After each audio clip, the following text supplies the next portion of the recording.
morning. Did you enjoy? Too much. Thank you. Good morning. Today the weather is completely different from the previous day. Yeah. And we expect for the weekend rain and cold weather. And this is a good part of the life in the sense that we had a very long summer since May 14.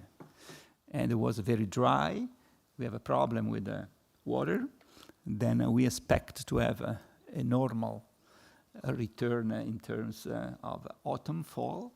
And we hope that this is something that normalizes, because the life seems to me very different from the past. And I think it's better if we can go back to some basic that are much better.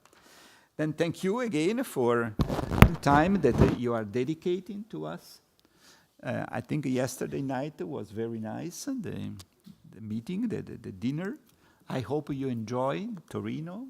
You had sometimes to visit some of the museums, some of the institutions in Torino. Torino, you know that has been the capital of Italy since the 1861, that is the year of unification of it.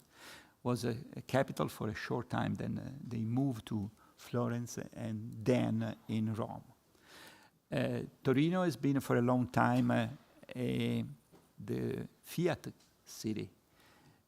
I remember when I was a student in the city, Fiat had more than 70,000 employees directly and 5 times of people working for Fiat in an indirect way.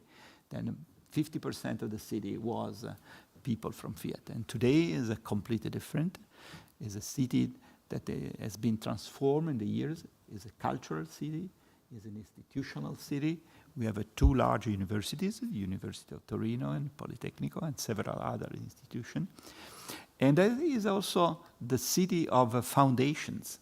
We have 2 of the largest foundation in Italy. The third one is the first one in terms of numbers, but the third, because it's outside of Torino, is Fondazione Cariplo. Here we have the Director General, and I hope today could be a nice day, nice days for discussion, for research, for establishing new relation, and I'm sure that philanthropy, modern philanthropy, is something that really is important for this world that seems to us in a strange time, and we hope that something will be better. Then again, thank you for coming. And I'm very happy to open this conference devoted to the research on philanthropy here at Collegio Carlo Alberto. Collegio Carlo Alberto is an institution that was set up 15 years ago by University of Torino and Politecnico, and is a research center for economics, for political science, and for law. And in addition to the research side, there is also some education side. The center and the Collegio has a quite interesting PhD program in connection with the University of Torino, and also it's an institution similar to some other institution in Europe, where we have a group of students that they follow the courses at the university or at the Politecnico. But then in addition, they have an extra education in the college, in this Collegio. Then the Collegio was for a long time in a beautiful place outside of Torino in Moncalieri. Maybe you have been there.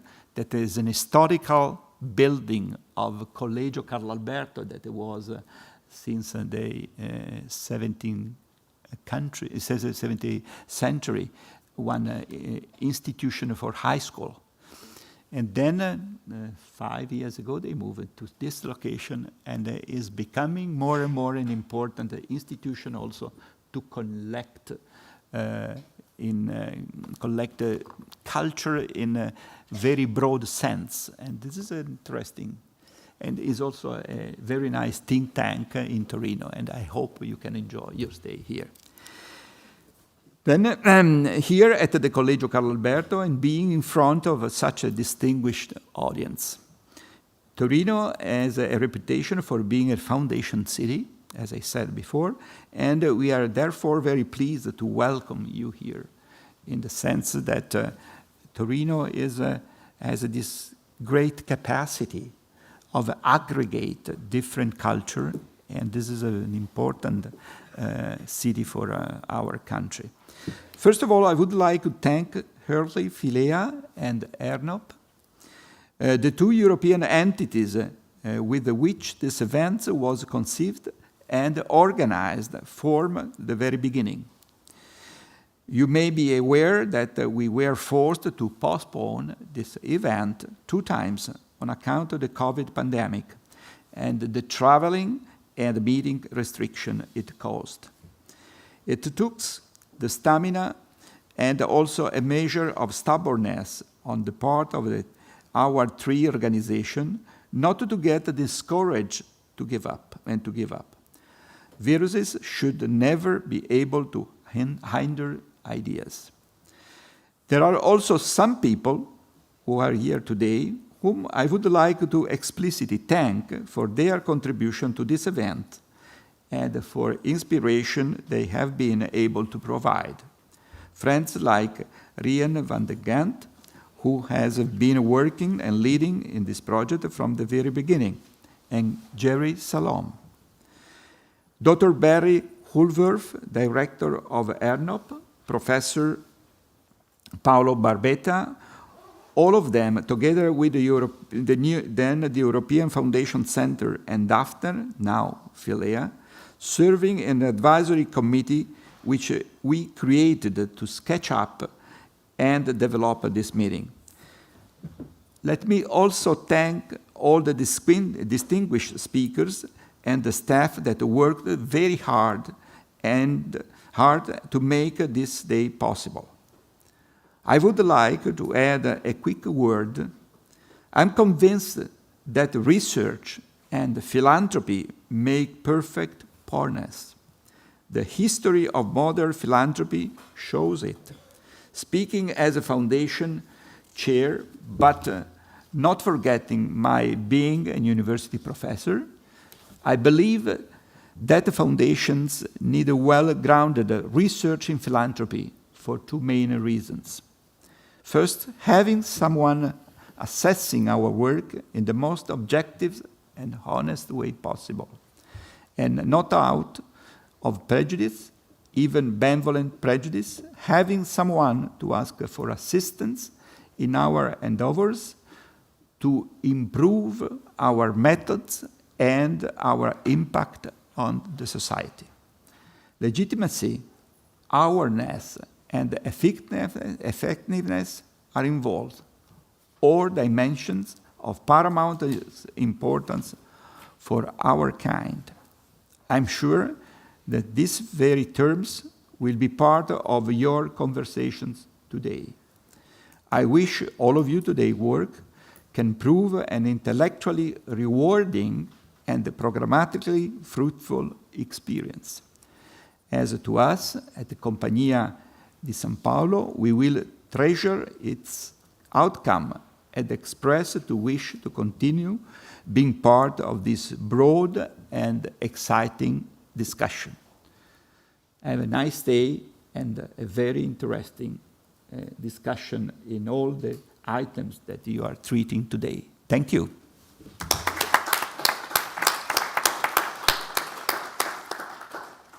Then I leave the floor to you. Thank you very much. And I'm sitting for a while, then I have to move to another meeting. Thank you. Thank you. Thank you. Caro professor Profumo, grazie mille. And Professor Jung, also, vielen Dank. I'm really thrilled to be here today for what I expect an important conversation. I think this conversation will be both interesting and engaging. We need it. I was thinking yesterday why we are here. And at the end, I think that we are here because we want to improve. what we do every day.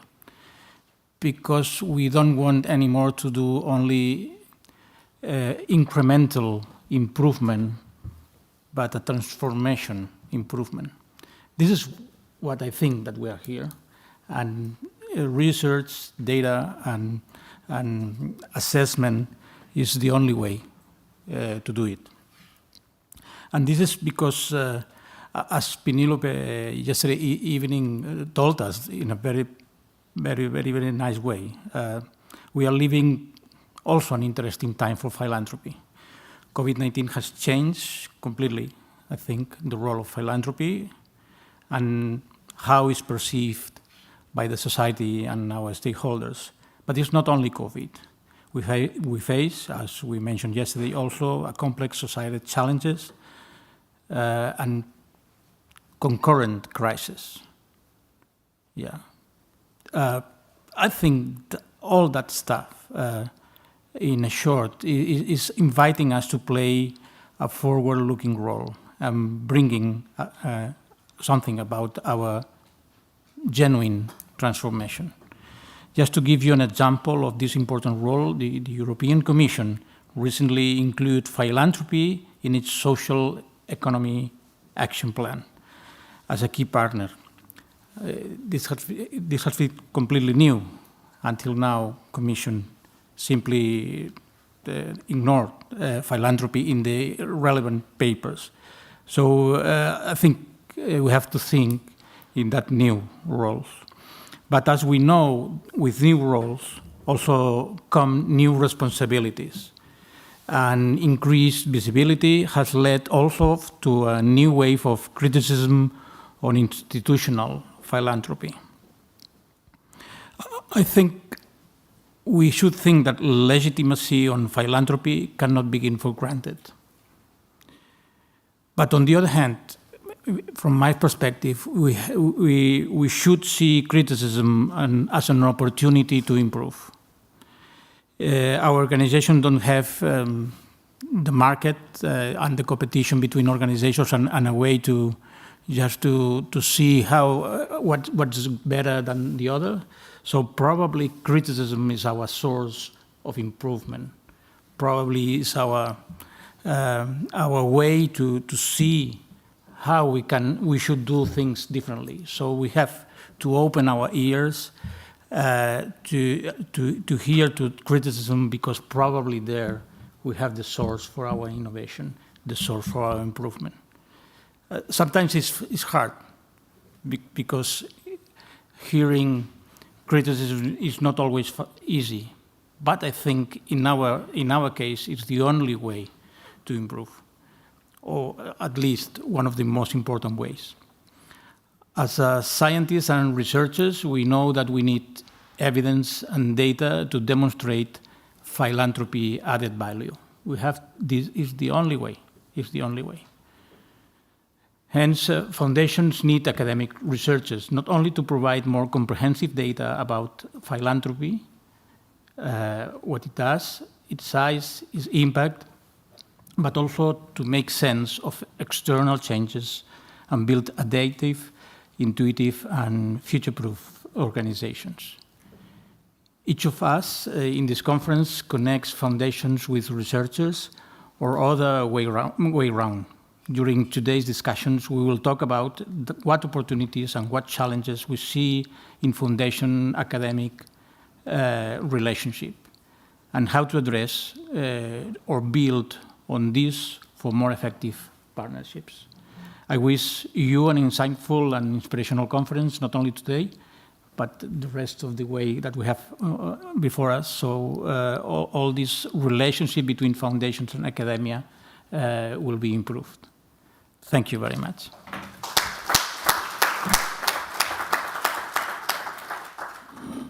Good morning. On behalf of the European Research Network on Philanthropy, absolutely delighted to add my welcome to of my previous speakers, and thank you much for hosting us here in Turin. Absolutely wonderful, and thanks for the lovely meal and the really stimulating conversations last night. What I'm particularly fascinated about is that we're all together here, academics, policymakers, practitioners, all in one room, because far too often, we don't get that opportunity to be together. Indeed, it's like if you look at a policy brief on the interface between science and policies, like two Canadian academics, Matthew Gaudreau and Mark Sarner from the University of Ottawa, bought a title of a 1992 book by the American author and relationship counselor, important one here, John Gray. The argument made was that researchers are from Mars, policymakers are from Venus.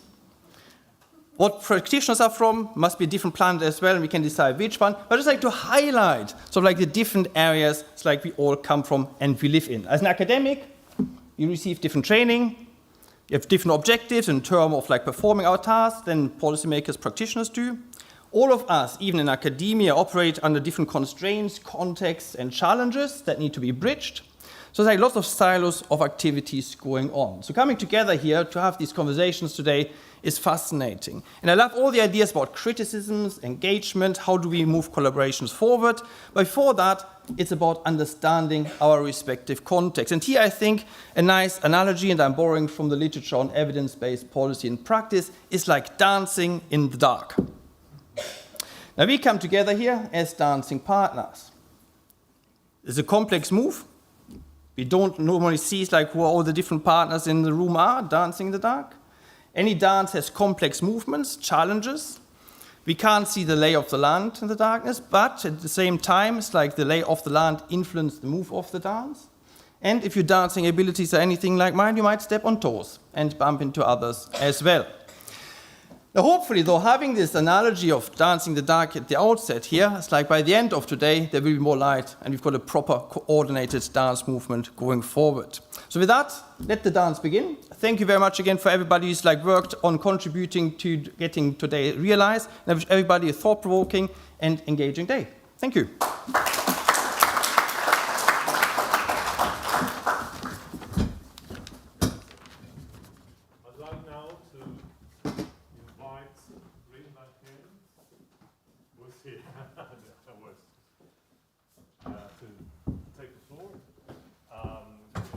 Everybody knows green, but I would like to add one word of gratefulness for the great job in helping and actually lead in a group of people to not only to organize this meeting, which is in itself an achievement, but to help in these two communities, the researcher communities and the foundation community, to understand that there is an interesting path to tread together.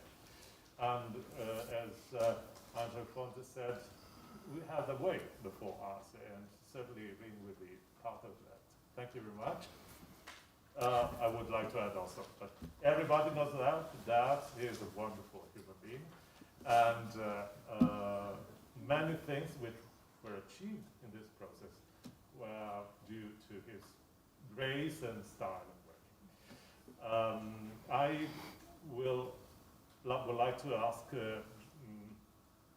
Rin not only to present his pillar paper, if I can call it so, but also to go on the table with the other papers, which will be shortly presented after his.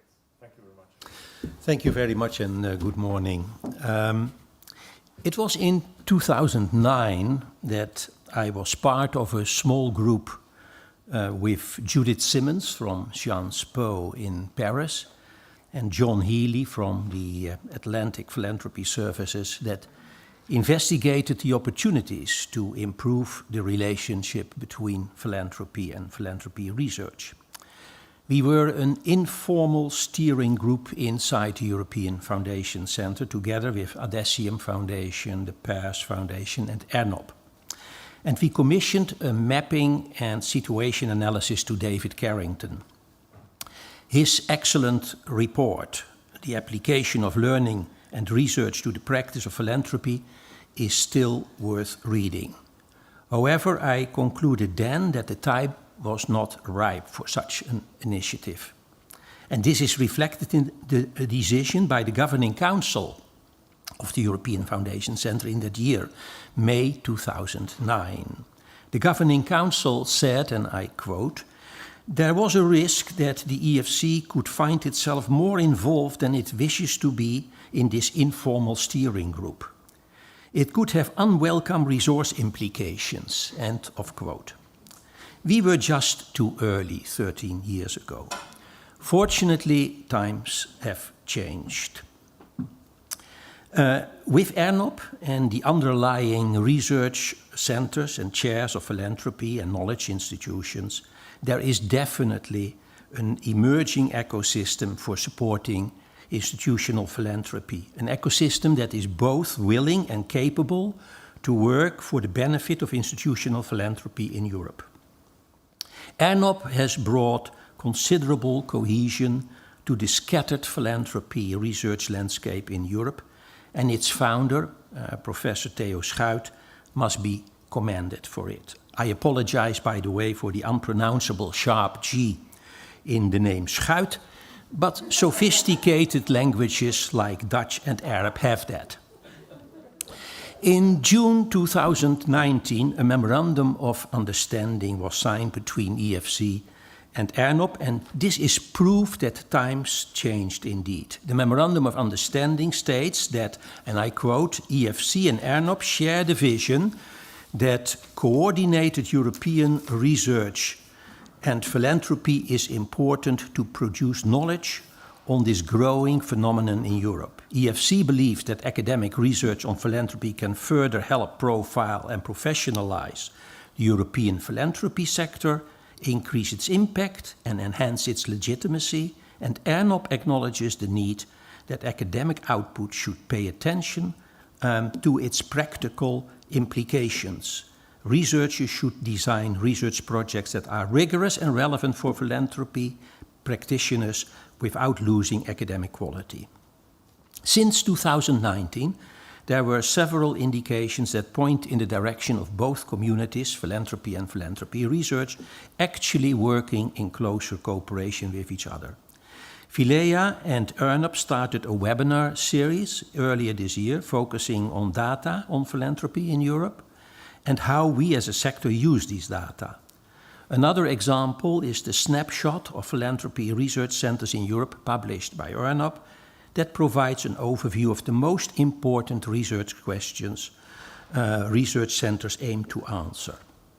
You can distill from it a mindset of wanting to reach out to the foundation sector. At the same time, you can witness that foundations more often turn to the academic research centers or to not-for-profit knowledge centers like Rockefeller Philanthropy Advisors to investigate relevant questions rather than to knock at the door of the for-profit McKinseys of this world. Both parties, philanthropy and philanthropy research, realize that they need each other and that they have to invest in that relationship. You are either at the table or you are on the menu. The international conference of today is further proof of the willingness on both sides to work together. It can be seen as a natural consequence of the emerging new realities in which philanthropy finds itself.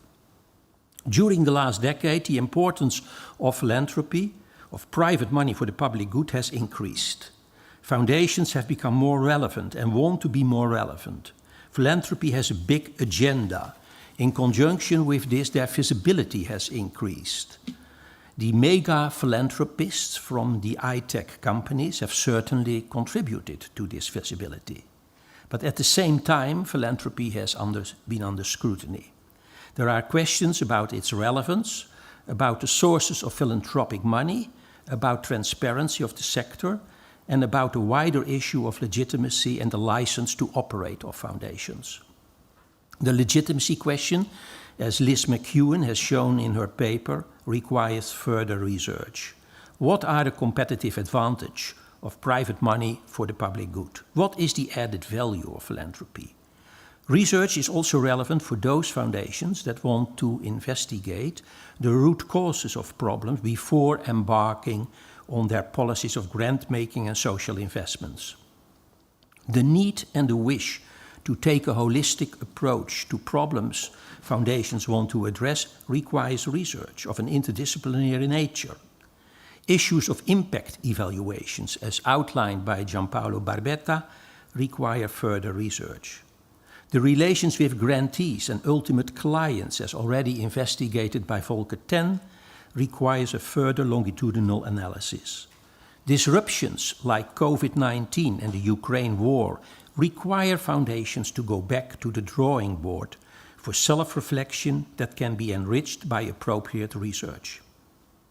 Evidence-based philanthropy, in a way, is losing its relevance because the evidence gets disputed in times of disruption and crisis. Research is needed to guide a process of constructive destruction. In some, philanthropy in the present era requires an infrastructure to enhance critical thinking, underpin new trends, demystify whims of fashion, and contribute to good judgment. All what I have said could justify the conclusion that philanthropy and philanthropy research are on the way to a symbiotic relationship with each other. But yet, there are serious concerns. Let me mention two important ones. First of all, research needs data, real-life data. If foundations believe that academia has much to learn from practice and that in turn they, the foundations, can profit from research findings, they should be generous in allowing philanthropy research access to their data. Too easily, foundations in Europe, contrary to the situation in the US, use arguments of privacy and security as reasons for being hesitant with the disclosure of data. The so-called 1990s in the US provide a wealth of information about philanthropy as a basis for research to use. The second concern deals with the funding of philanthropy research. In supporting research on philanthropy, foundations should not only focus on the research issues that are of immediate relevance to them. Foundations should also contribute to the discretionary funding of research for all these issues that are around the corner and are not yet on their radar screen. I'm thinking of the potential relevance of behavioral economics for philanthropy, and particularly the related analyses regarding risk aversion and risk appetite. And I'm thinking of issues related to the interface between philanthropy and tax systems and the interface between philanthropy and democracy. Foundations should value the fact that research can play this role of what I call in my paper the lookout function. Furthermore, it should be seen as enlightened self-interest when philanthropy stimulates research to be its critical alter ego and to question missions, strategies and instruments of foundations. In other words, not only research for the sector, but also about the sector. To sum up, discretionary, unrestricted funding by foundations is of strategic importance. But quid pro quo, it requires from the side of philanthropy research organizations attentive listening to the needs of practitioners and above all, a genuine interest in what makes philanthropy tick. My recommendation is for Filia and ERNOP to continue their cooperation in a strategic and yet pragmatic manner. To preempt your question, but where is the beef? I would like to go beyond such an obvious recommendation. We can all easily adhere to statements about the importance of philanthropy research, but the proof of the pudding, or rather the proof of the beef, is in the eating. It boils down to the question, are we, philanthropic institutions, prepared to finance philanthropy research in a sustainable manner, and how will we go about it? In my paper, I mention as a suggestion to be explored the creation of national knowledge platforms on philanthropy. Such platforms would bring together the relevant research centers, chairs on philanthropy in a country, the relevant national associations of foundations, and a few prominent private partners like foundations, philanthropists, family offices, and corporates. A knowledge platform could pool the financial resources from the private sector and blend them with public university resources to allow for unrestricted funding for research on philanthropy. The ideal picture at the end of the day for funding philanthropy research should be a combination of university-based public funding and private sources, partly earmarked and partly discretionary.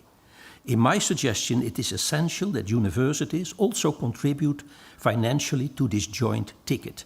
I understand from my conversations with some of you that universities are sometimes hesitant to do so. Therefore, I do believe that foundations should step forward and put sophisticated pressure on universities to allocate resources to philanthropy, education and research. It is actually slightly bizarre that universities become increasingly active in creating internal infrastructures to generate philanthropic funding for the broad range of their activities, while neglecting a proper and dedicated stream of funding for philanthropy, education and research.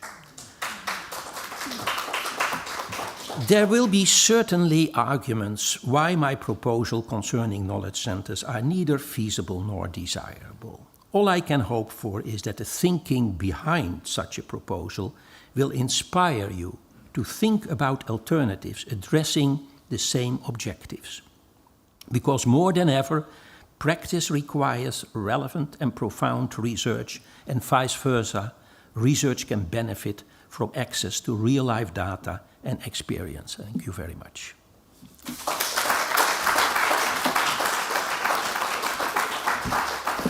It is my pleasure to introduce the following speakers this morning.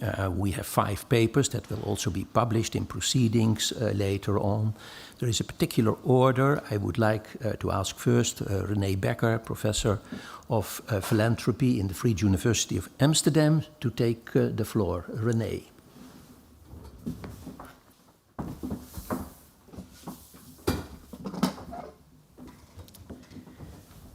Thank you. Thank you, Rien. Pleasure to be here. I'll look up my slides for a second, see where they are. I think they are here. Yes, that's me.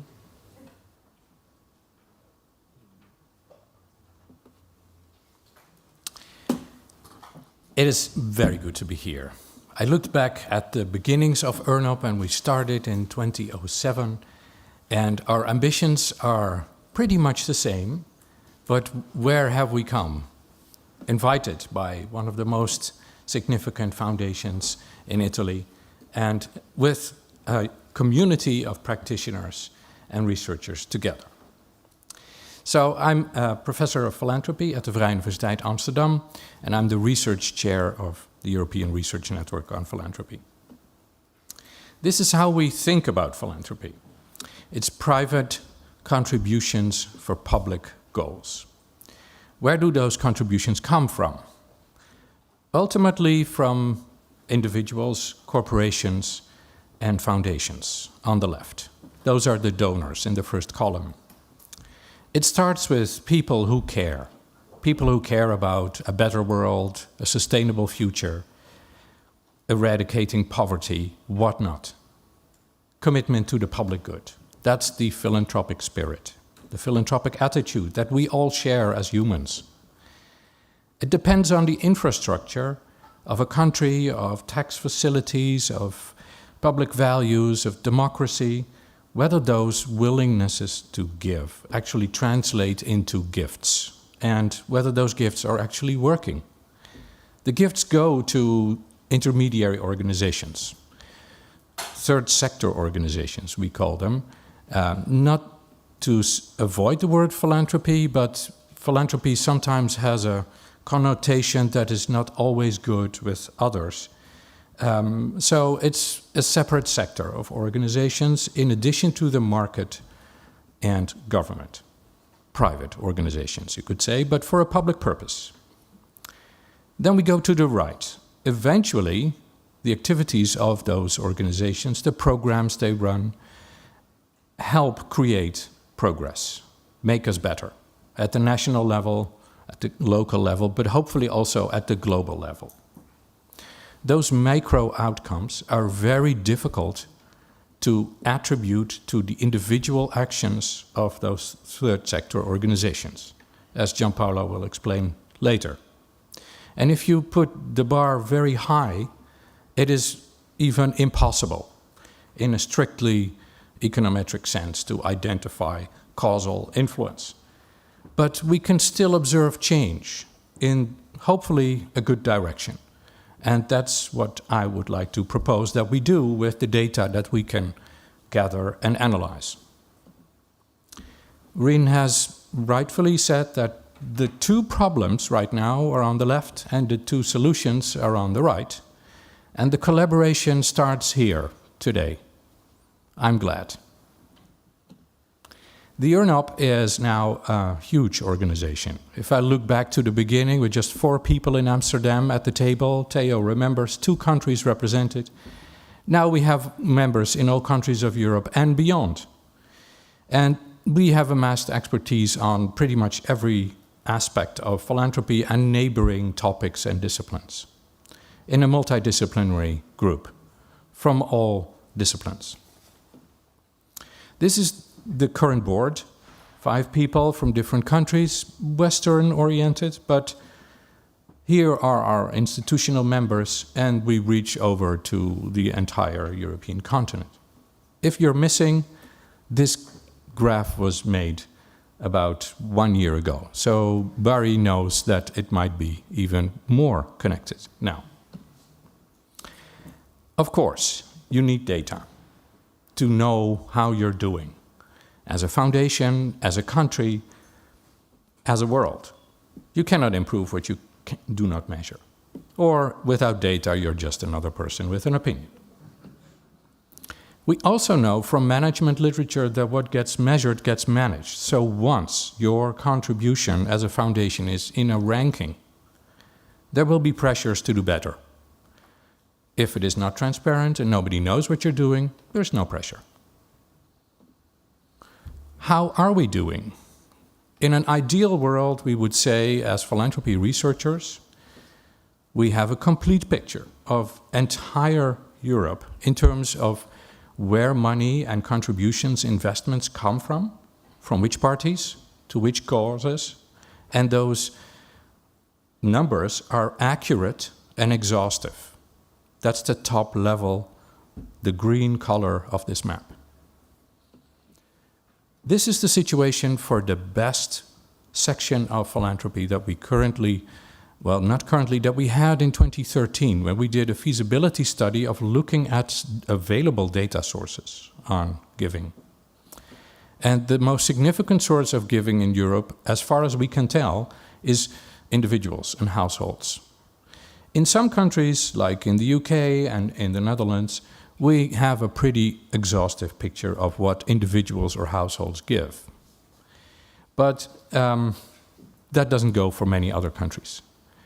And we also know that it is difficult to get this research off the ground, so many of these countries have designed their own research projects where they ask different questions with different sampling strategies to different kinds of people, and it's our job to ex post harmonize all these different types of data, which is a huge effort and eventually leaves us with apples and pears. They're all fruit, but it is difficult to say how many fruits there are if you don't know which fruits are actually available in the basket.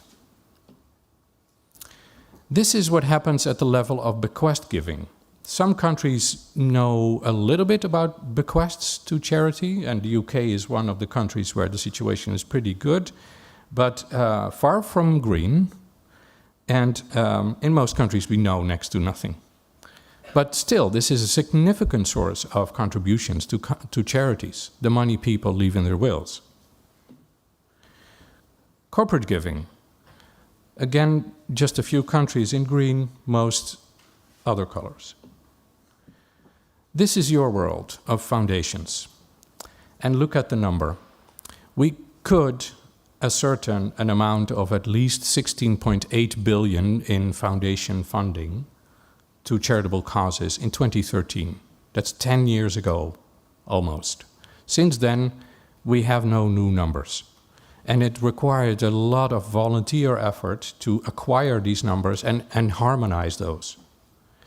So UNOP has been a good initiative. It's relied on volunteer work mostly. And especially in the world of foundations, I think there's a lot of need for transparency. Because ultimately, as Rien explained, If the foundation world is not forthcoming with numbers about their activities in terms of their significance and size, it is very difficult for us to demonstrate what philanthropy in Europe is actually accomplishing. The charity lotteries, said to be a Dutch invention, the Netherlands is the only green country here, are an increasingly significant source of funding. In the Netherlands alone, it's about 600 million per year in funding for charities. Now, if you add up all those colorful cards, colorful maps, you get to the minimum level of quality of data across all societies in 2013. I wonder what the situation in 2023 will be. I hope we get a little bit into the orange. But it is a significant source of funding, even if we go with the numbers that we can ascertain, a very low bar, at least 88 billion euros in 2013. And this was a huge surprise to the European Union when we had done the calculations. They had no idea. This is in part the reason why we're here. At that time, we didn't have the SDGs. For what causes are we spending philanthropy? Are we doing our work? This is a framework I think we should adopt if we repeat the exercise that we did in 2013. And then have an eye out for the things that are not in the SDG framework, but that are still philanthropic causes. Academics will always criticize everything, so even this. Rien illustrated a few functions of research. And I'm just going to go with 3. Everything good comes in 3. So first of all, we can tell you at your organization how you're doing compared to others, the ranking exercise. And of course, we hope that eventually we can say something about the impact of your work. But more importantly, academics will always raise questions. So it's not just, answer the questions, it's question the answers, what we do. We will be critical friends to what you are saying you are doing, and we will try to help you be better at that. Eventually, for countries, there is also an interest. For government, policymakers. In what way are we actually discouraging individual and private giving with the way our policies work? That's a really important question. So if we ask the question, is philanthropy actually working? How is it working together with governments? A very old idea is of communicating vessels, not so fast. After a PhD of one of my people in my department, we know pretty sure that there is no such thing as crowding out in the aggregate. When the government retreats, there is no such thing as a stepping in of the foundation sector or the philanthropy sector as an unconditional thing that will naturally happen. Usually when government retreats, a hole is left. And maybe 10% is eventually compensated in years, at best. That's something we now know because of research. For Europe, eventually, I think it's important to be self-conscious and be proud. We are invaded, we are attacked, we are being put under pressure by more advanced economies sometimes. But philanthropy is a European invention. I think we should repeat that. Where do we criticize the Americans for, doing bad things in philanthropy sometimes? Praising them for good things, but also criticizing them? Well, go back to the origins and go back to that cultural spirit of where philanthropy, the love of mankind, actually comes from. I think that's something we could do. Opportunities. The way forward. Not just looking at the data that are already there, but collecting new data from scratch that will actually be useful and comparable across countries. That is really something that we should do. And we can use the advancement of technology that we didn't have in 2009 when we started, or in 2013 when we did the feasibility study. If we have a bunch of annual reports, we can reconstruct what those foundations are actually doing in terms of the SDGs. And it doesn't even require them to report in terms of the SDGs. We can reconstruct that with artificial intelligence. That's something we couldn't do 5 years ago. And then you're looking at a network of people who can not only do those artificial intelligence projects, but also know about taxation, about business administration, and ask critical questions about the anthropology behind philanthropy. Thank you. Thank you very much, René. Just to tell that I think we ought also to be humble. So when you say philanthropy is a European invention, I think we should realize that if you look at regions like Africa with burial societies, or if you look in Asia with giving through temples, that it is very old in many regions. There are forms of solidarity, and it boils down to that element, in my opinion. So being humble, I think, is important. The purpose of today is to formulate a joint research agenda with foundations and research organizations in the room. And the steering committee has singled out 3 issues in order to inspire that discussion. One about legitimacy, one about impact, and one about the relation with the ultimate beneficial owner. You could see who is the client, if the word client at all is the appropriate one. I doubt that very often, because there is no purchasing power on the side of what we look upon as a client. But okay, let's have that discussion. And I first would like to invite Liz McEwen on the legitimacy issue. Liz.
close to coming hours. So may I ask Gianpaolo Barbetta to join us on his presentation with respect to impact.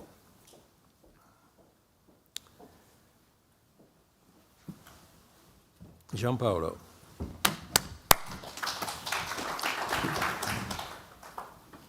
I guess I need the keyboard.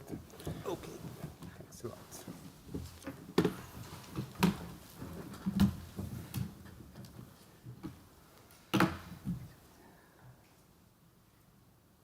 Sorry, I need my presentation as well. And it should be this one. And then we go here.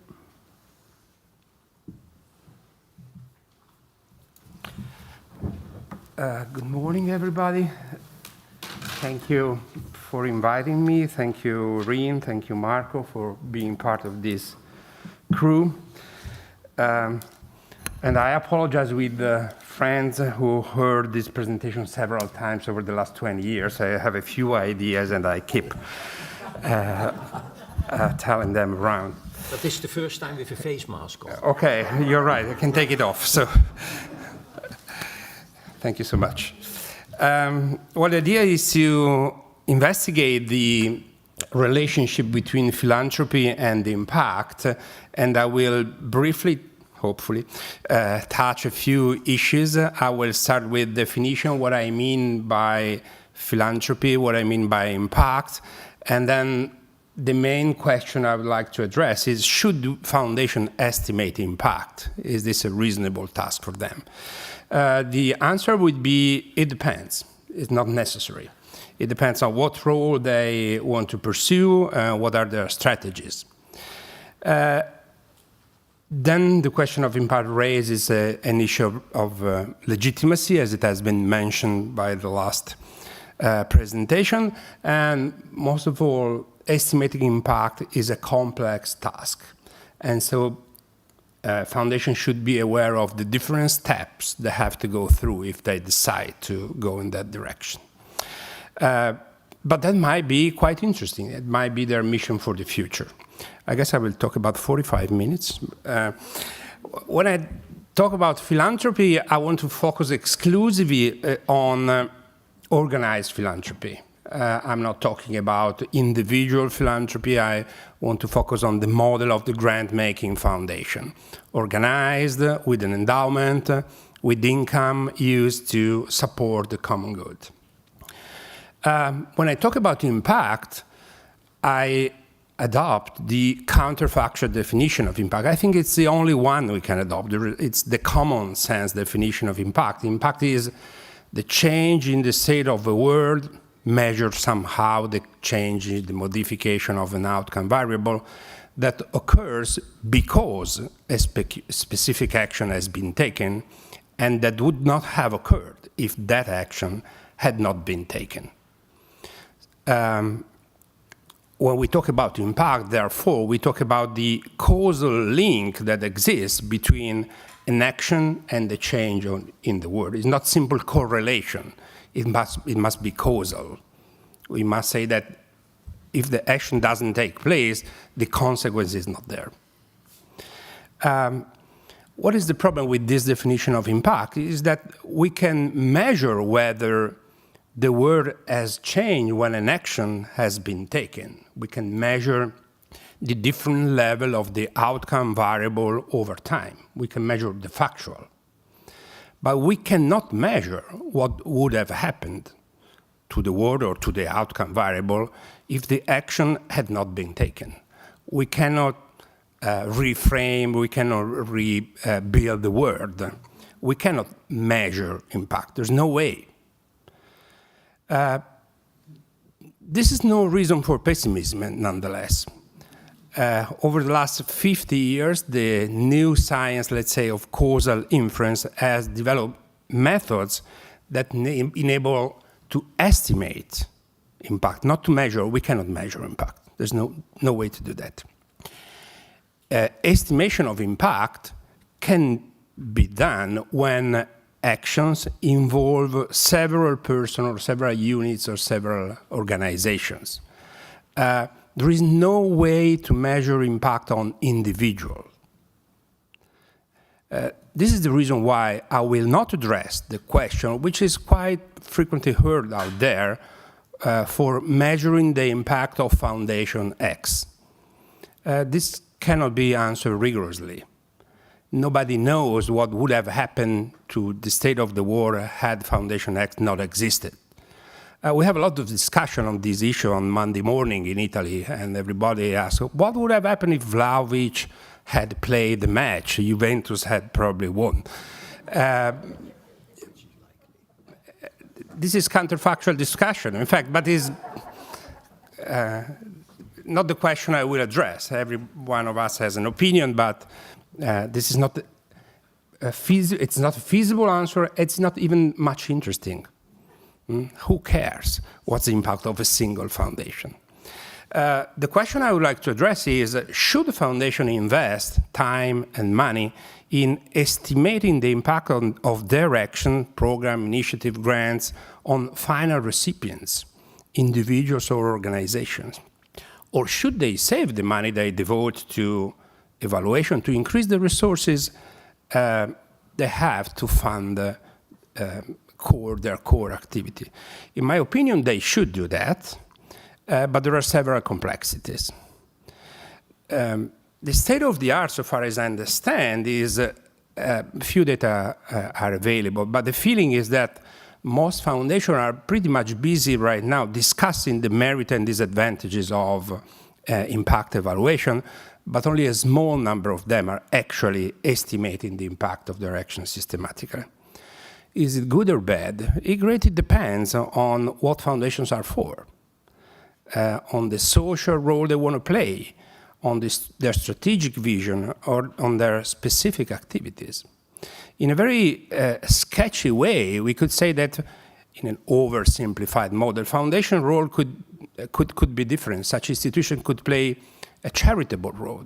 They could soothe emergency. They put money when an emergency emerges.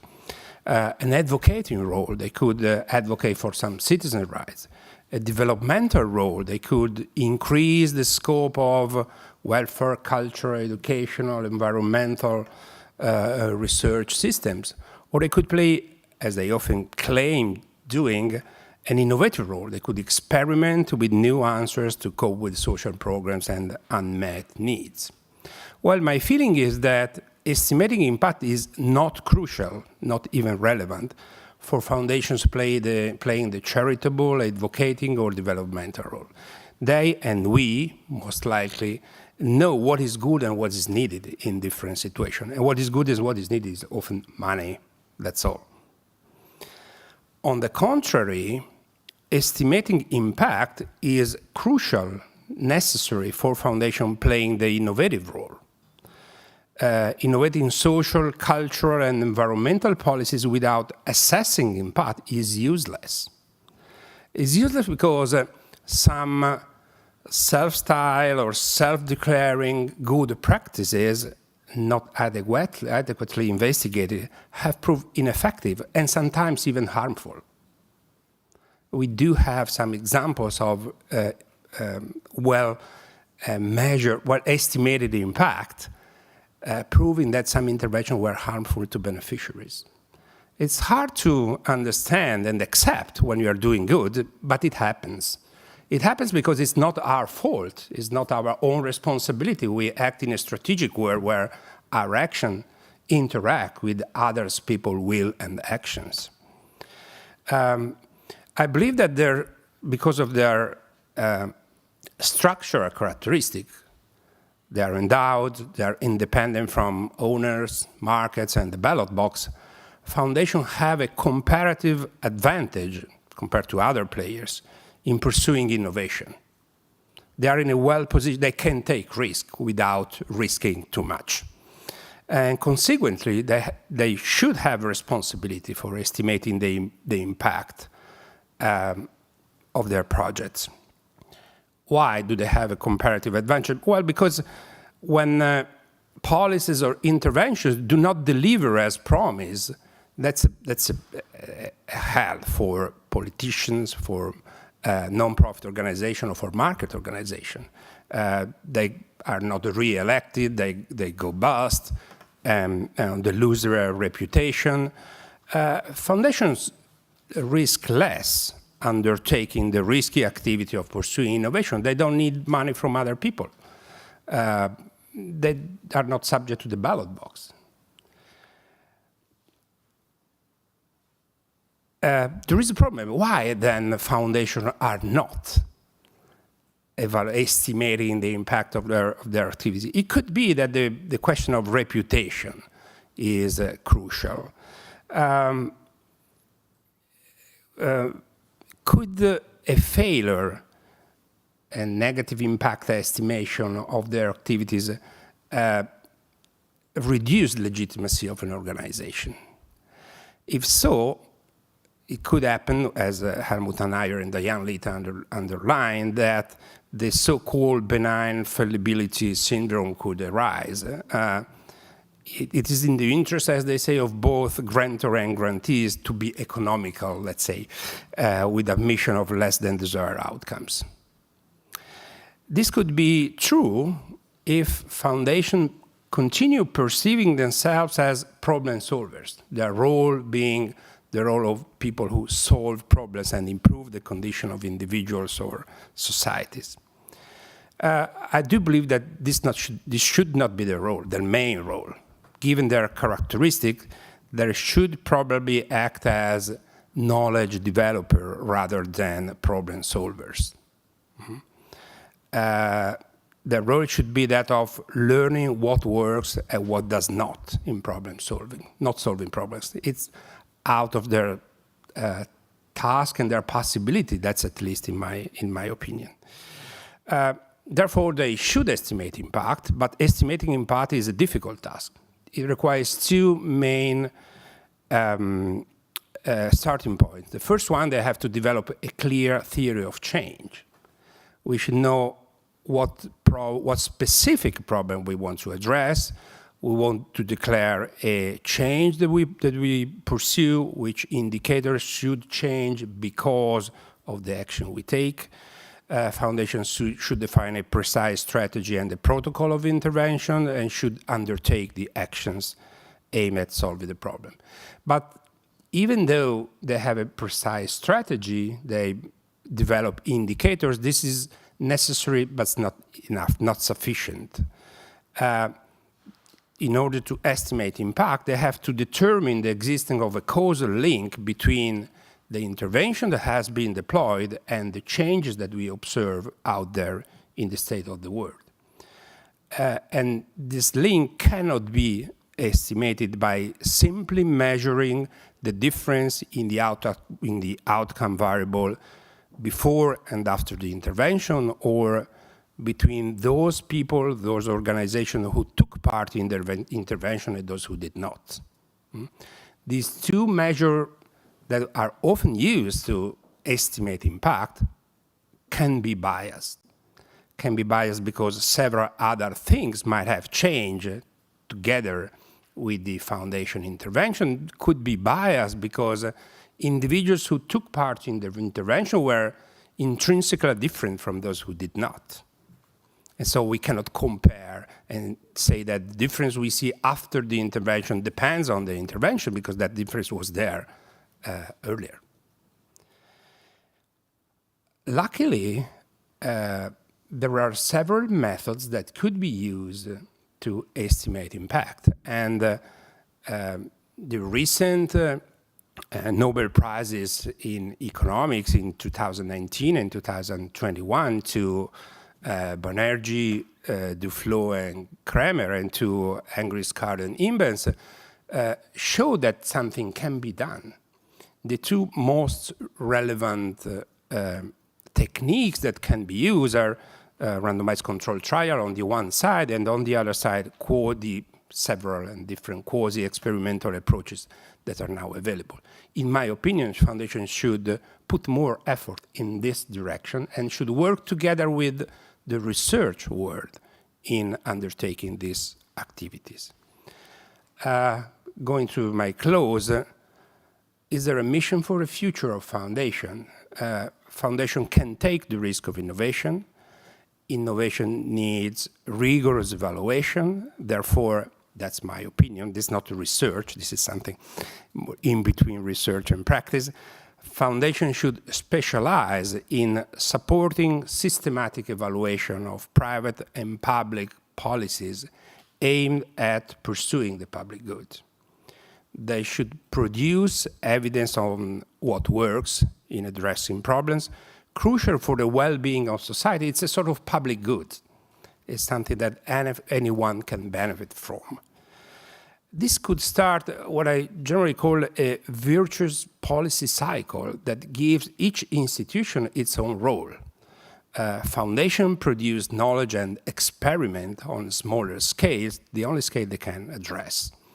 And NPOs and policy bodies scale up, which do not have any incentive to rigorously estimate their impact, can scale up what works.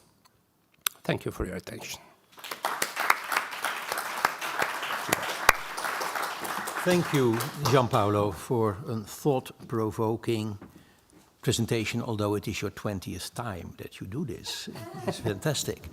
Can I ask Volker Ten as a last speaker in this row, before then we turn to Tobias Jung, on grantor-grantee relationships and your longitudinal analysis in Heidelberg, I think, that you did.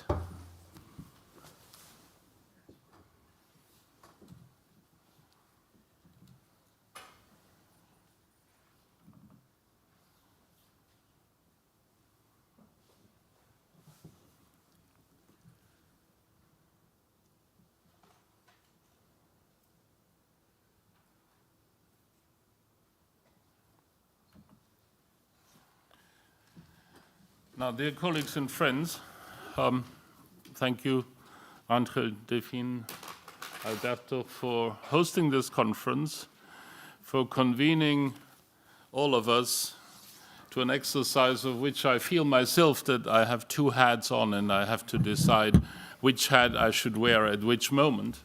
You find me listed in the program and in the list of participants as the Chief Executive of Fondazione ICE, Advancing Impact and Sustainability, and I will be reporting from research.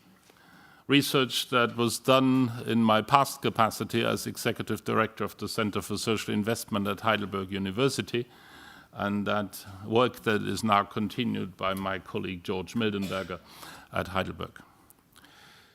There's two hats on is something that we may come across in this conversation more often, because some of us in the field of practice may actually claim that we're also doing research when we run our activities, run our programs, and that we have very many of us trained academic background that will not be without consequences in professional quality of work we do. On the other hand, we have professional academic colleagues who do research and who typically claim that they're outside the field of philanthropy, that they're studying as their object of research. Sometimes I'm not quite sure which of the two sides we can come down, or I can come down personally, in between the chairs.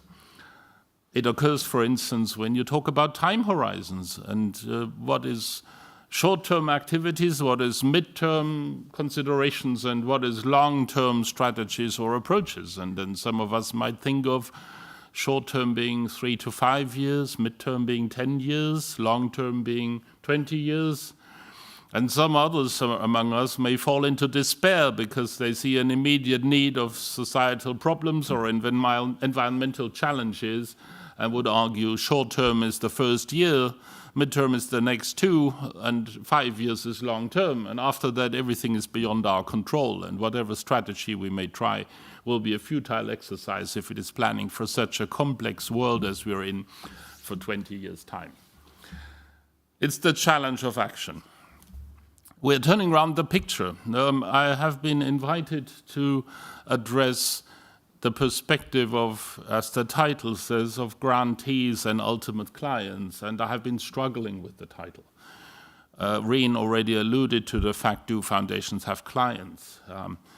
But also, do they have grantees only? Because in a European reality, and the study was done in Germany on German foundations, many of them are operating foundations, so they do far more than grantees. And let me add this as a note of correction. The study and the data actually did not only cover grantees, but in the formal project title, we called it Learning from Partners. And by partners, we were referring to all those with whom the foundation has a formal agreement relationship, which could also be a cooperation with another NGO, a cooperation with a corporate world, a cooperation with a government entity, but it had to be more than just a sort of temporary relationship. It had to be a formal agreement on cooperation in projects or in programs, and then these stakeholders were included in the empirical work. Angel, you said criticism is the source of improvement. I'm grateful for that, and I will share a perspective in a moment that is, in a certain way, the criticism of those that foundations work with. A criticism in one regard, and let me add a note of caution after what Gianpaolo has said a moment ago. This is not about impact, what I'm sharing in a moment. It is not even about estimating impact, it is about perceptions. It is about perceptions of partners. And the first surprise, and I will be sharing 3 fundamental arguments for the sake of brevity today. The first is about as what kind of an organization is the foundation perceived from the perspective of their partners. And this is aggregate data on 6 major German foundations for the last wave of this study. I will say a little more about methodology in a moment, the last wave of this study, with data based on 2021. So the study was in the field in spring 21 on all the partners that those 6 foundations had in the calendar year of 2020. You don't have to read all the details of this picture, but you see that the blue and the green colors of these different bars have quite different lengths. You see the lower half of the picture, there are 3 of them. There is foundations that act as reliable, demanding organizations that enjoy a high reputation.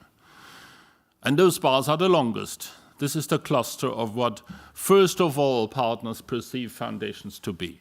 Reliable, demanding, high reputation organizations. And then you see some bars that are quite a bit shorter. You see bars on foundations are innovative, foundations respond in a flexible way to the unforeseen, or foundations are transparent.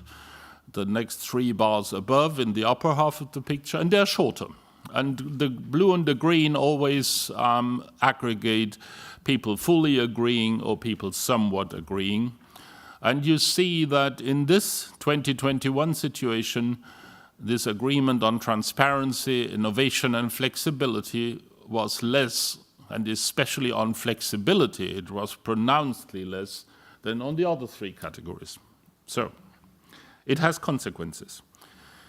Just recall for a moment that in foundation conversations, we very frequently hear foundations describing themselves as drivers of innovation, sometimes as organizations of civil society, and in the general discussion as fundamentally good organizations. And we all know there is a dark side to philanthropy as well in several contexts.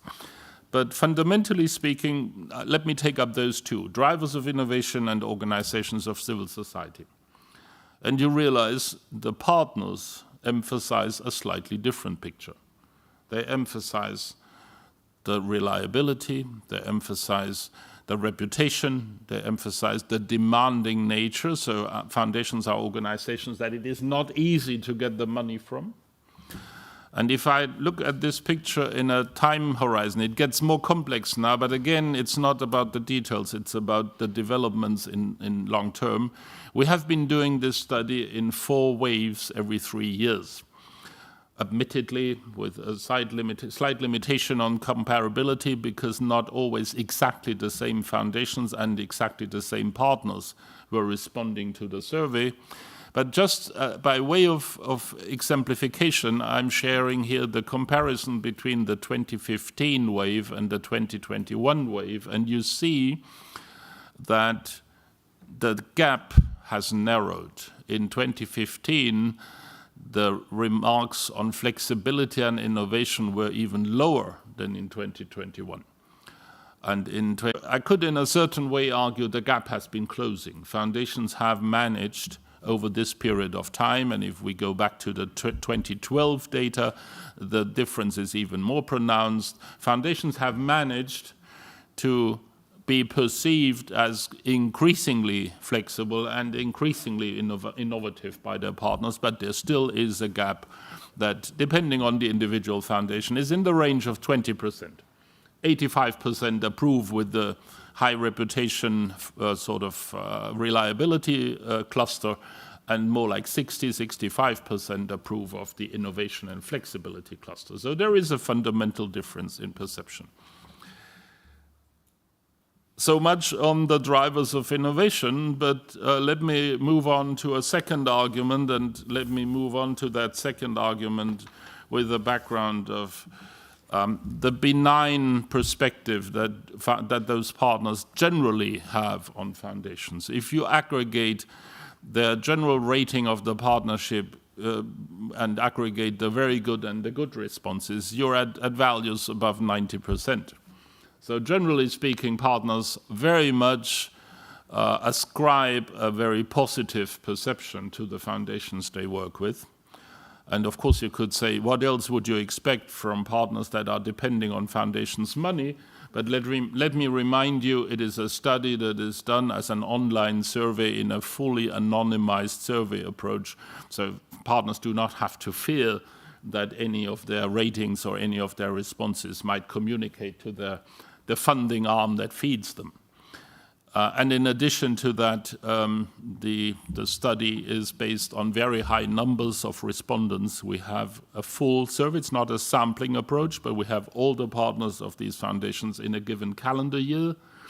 And depending on the size of those foundations, this amounts to several hundred, sometimes more than 1,000 foundations that partners that each foundation has in a particular year. So we talk about large numbers of responses because we typically have response rates above 25%, for some foundations as high as 32-33%. So the data background in absolute terms is thousands of responses, or in this particular wave, around 1,000 responses that have answered. So we are on a fairly stable ground. So generally, a very positive picture. And on the right-hand side of this graph, you see the satisfaction of those who have been declined in cases where negotiations failed or where applications failed when it is about grants and proposals. Even then, the general attribution to foundations is a high rate of trust and satisfaction with the processes and with how this was conducted and how this went about. So I'm saying that all the perceptions that partners express are in an overall climate of appreciation and satisfaction, but the criticism, to go back to that, is in the subtleties. It is in the slight differences, and you have to read the data carefully, otherwise the picture would just look as perfect approval. So this is just a hint at why the critical parts are in certain elements. Let me move on in this beautiful picture to another issue, and this is qualifying the civil society element of foundations a little bit. If we ask people if the funding from a foundation or the cooperation with a foundation is an evidence of professional quality in a certain field, you see that, again, the answers are very positive. So what does it mean? It means that basically we're talking about a mechanism that constitutes elites. I'm deliberately saying that because we are in a context of civil society discussion. And when we talk about civil society, we're in a context of participation discussions. Now, the data tell us Working with a foundation constitutes a relationship that approves of very high professional quality in your academic world, if it's an academic research grant, or in some other professional fields, if it is a practical grant or a practical cooperation. So foundations as organizations that actually are taken as indicators of high professional quality in certain fields, and that I would translate as at least the further question, are they constituting elites, and to what extent does that mean they are really organizations of civil society? And this is further supported, I'm not sharing all the details of data, but it's further supported by the fact that most of those partners are very experienced repeaters. So they have, more than half of them have at least experience of 5 to 10 projects or grants over the last few years. Some of them have more than 10 grants or projects that they have experienced with different foundations, and only a small group of the partners has only an experience of like the first project ever or the first 3 projects ever. So again, an indication that foundations are working with a certain cluster of experienced professional partners, which in my view would also be a hint at looking in more detail at their aspiration at innovation and at participation, because it means they are working with a well-constituted target audience, or you could also say with a well-constituted group of leading organizations in a field, which might also translate. We have not explicitly tested this in another question because we had to be parsimonious with the survey, but you would want to have a special question to see where the barriers to entry are. They are not in the administrative burden. The administrative burden is generally sort of approved and not regarded as critical. So it must be somewhere else. It is more programmatic or strategic. If you look at, and this is again constitutes this argument of professional elite, if we look at what is the support and the rating of support beyond money, or what foundations contribute beyond money, the 2 top items are actually support in public relations and improving at the bottom of the picture the visibility of the projects. So when partners are thinking about what else than money foundations provide, it is endorsing public visibility, it is supporting communications, it is not, as you can see from others, expertise. So expertise is defined elsewhere. It is defined in the professional context that foundations work with, but not in the relationship itself. The expectation is not, when a foundation is a research funder, that it is driving the level of expertise of the grantees. It is not when a foundation is a funder of civil society activities that it provides expertise to those organizations. The expectation is it enhances the public perception of our project, of our program, but it is not a provider of competencies or skills. And even on project management, the argument is more limited. It is the sort of second level argument. Foundations can help develop their partners to manage projects in a professional way, but if you have partners who are primarily repeaters and have years of experience in working with grants from outside, this doesn't apply anymore because then the expertise has developed with the partners. A final argument, and then I will come to the conclusion, and that's the sort of the white elephant in the room, the final one. One of the weak assessments always is and always has been since the last 10 years, transparency. The ratings on transparency are much lower. And if you take the 2 top categories of rated very good or rated good, you end up at more like 60% approval. Given the very high approval rates on some other qualities that foundations have, this is the critical remark in it. This is what I say, is that's the reading with subtlety of criticism. But I think it has a more fundamental implication that I will share with you in concluding. If partners are critical about the transparency of foundations, it is a fundamental question because it is about the transparency of foundation decision-making. what justifies that a foundation chooses a certain partner and declines another one. And typically, foundations would not fully disclose all the reasons for that.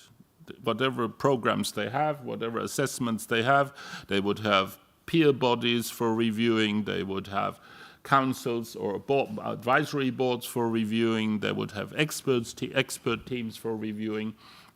And typically, foundations would argue that we will protect those bodies that do this kind of decision-making, typically as volunteers, and therefore we will not subject them to an argument with declined partners or declined grantees about a detailed exact justification of why the decline was expressed. But it actually points to a fundamental challenge here. If foundations aspire at being organizations of civil society, the transparency claim is strong. And it is rightly so the legitimate expectation of a democratic public that foundations working in civil society are transparent.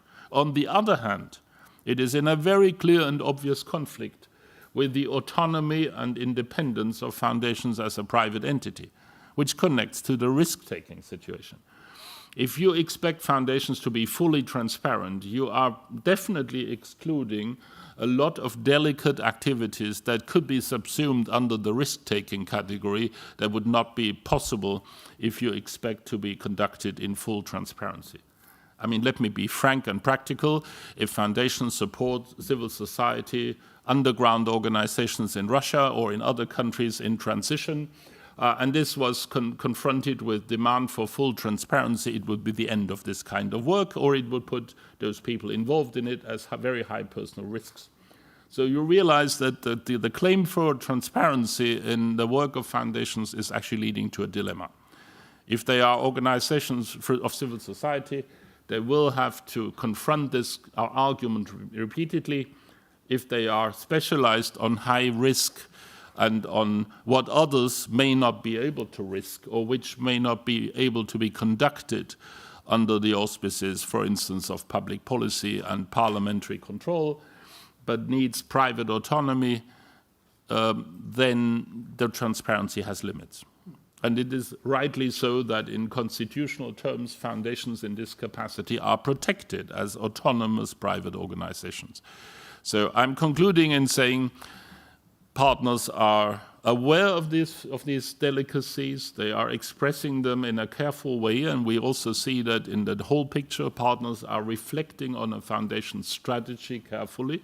They're not expecting what is typically not in the range of the strategy of that foundation. But they're assessing it with due diligence, and I think it is a very valuable source of inspiration for foundation decision-making and strategizing, to listen to it more carefully and to continue such kinds of work. Thank you very much. Thank you, Volker, also for pointing at the functionality of a lack of transparency and accountability. So I hope that this will be an issue further on in the discussions. One short question. Your data analysis runs up to the end of 2020. So it doesn't include the disrupting factor of COVID-19. Would your hypothesis be that there could be a different outcome? Look, for instance, at foundations being flexible. And I saw some data in Philea, actually, in Alliance magazine on this. What would be your take at this? Well, first, a little note of correction. The data 2021 include the COVID experience. Which is till the end of 2021? No, it's not till the end, because the actual survey was done on all the partners that those foundations had in 2020. Okay. And the survey was actually in spring 2021. So we did have, I didn't report on them in detail, but we did have questions on COVID experience in the survey. Okay. And the fundamental short summary is there were two types of responses. foundations were acknowledged as dealing with administrative issues in the crisis, in the COVID crisis, in a very flexible way, as different from what we heard before, but in an administrative way. So extending deadlines, allocating additional budget resources for emergencies. In these regards of what I would call management issues, the foundations were attributed a high degree of flexibility in the COVID crisis. However, we also asked if the COVID crisis is seen or is reflecting the foundation to take up new strategic issues. For instance, the experience that digital developments in the current world have a fundamentally different role from 2 years ago. And the answer on that one was extremely low. So basically partners said, less than 15% said foundations had taken any strategic conclusions in such a regard of considering new strategic initiatives or considering new, like fundamentally new programmatic initiatives about uncertainties in the world, about dealing with global health issues. So the programmatic response rated very low, the administrative response rated very high. Thank you very much. You're welcome. Thank you. Thank you. Then we will finish with a report by Tobias. Tobias, please join me. Yesterday we had a fascinating meeting, which was an EarnUp meeting with the research community, although Jerry and Sevda and Marco and I myself were participating in that. And this will be a concise report on that meeting, also as an input for the discussion of today. If you can see to it, Tobias, that you also take about 10 minutes, then maybe there is time for 2 or 3 questions before we have a coffee break, looking at the presentations by Liz and Volker and Gianpaolo particularly. Please. Thank you, Rien. So, like, be academic, I'd ask.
Some of them are here.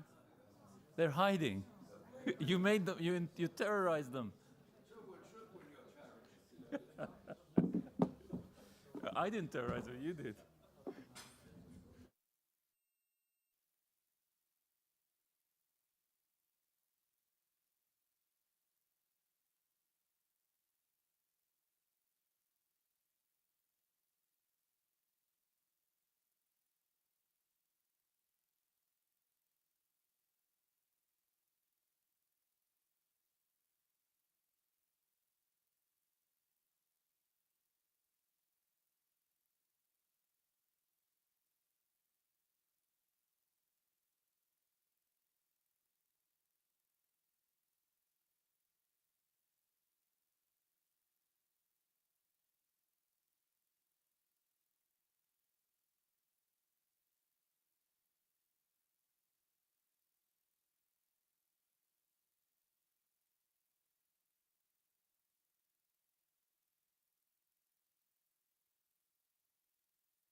Should we start? What do you think? Thank you all for your patience and your... I love the fact that you're all rule breakers.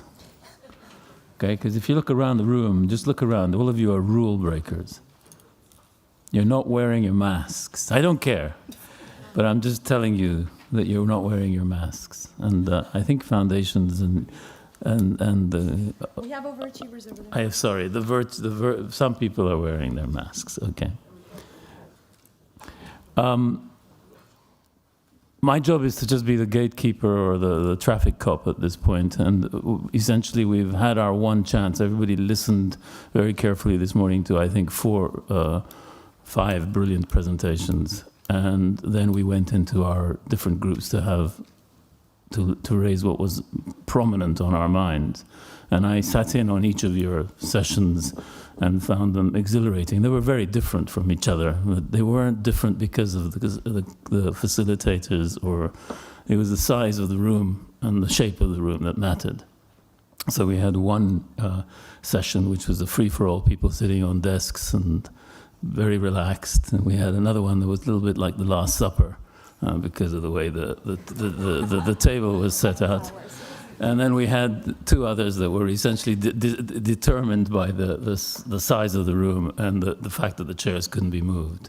Having said that, they were all very vibrant conversations, and I think we've decided we're going to go with a very quick round of what were the salient issues that were raised at each of the groups, and then we'll try and throw it open to the floor so you don't have to listen to us pontificate.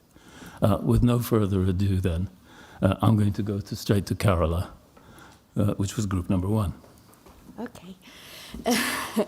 Actually, the discussion was very rich, and what stays with me the most is really a clear acknowledgement of how much academic research and philanthropy are still separated, and how we do need an intentional effort in order to bridge these two communities, in order to have a fruitful cross-pollination and a meaningful one. What philanthropy needs from academic research, we were discussing really beyond what are the individual foundation current or strict organizational needs. So really different from what consultancy, for example, or advisory can bring. We the people in the group were really clear in this role of critical friends, of questioning more than answering, of posing the right questions.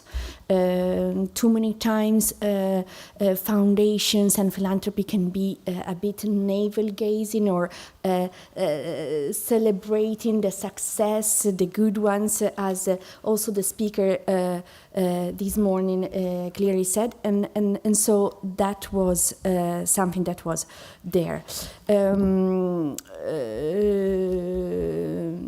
There was a whole part about education and philanthropy studies, not on research specifically, but really on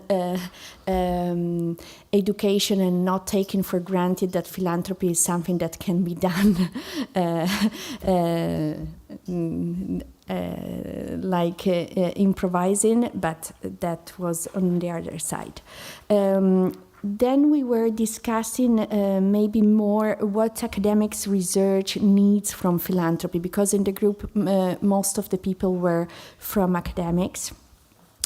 And according to, I have at least 3 that were very, very clear, and one is a need for interdisciplinary research.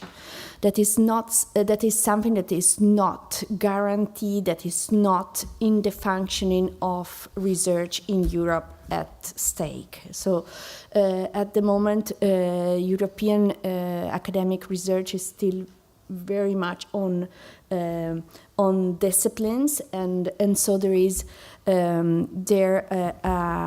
need from philanthropy to support interdisciplinary research. Another one was transforming academic knowledge into user-friendly, into a knowledge that can be shared and learned by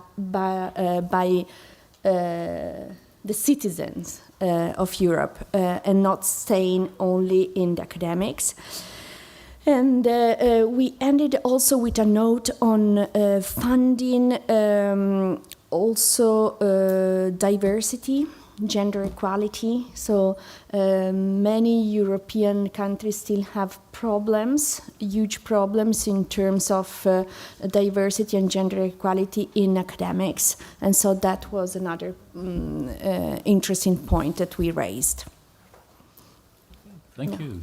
That's great. And then we'll hear from group number 2, Barry. Is it working? Yes, it is working. Yeah. Wonderful. Yes, we had a very classic classroom. Me sitting in front and asking everyone to participate, but everyone was very willing to do so. We had also a good conversation in which we addressed what I think that is important. What gets out of this day is that we really nail it down to a few concrete and specific follow-up actions and things that we can do instead of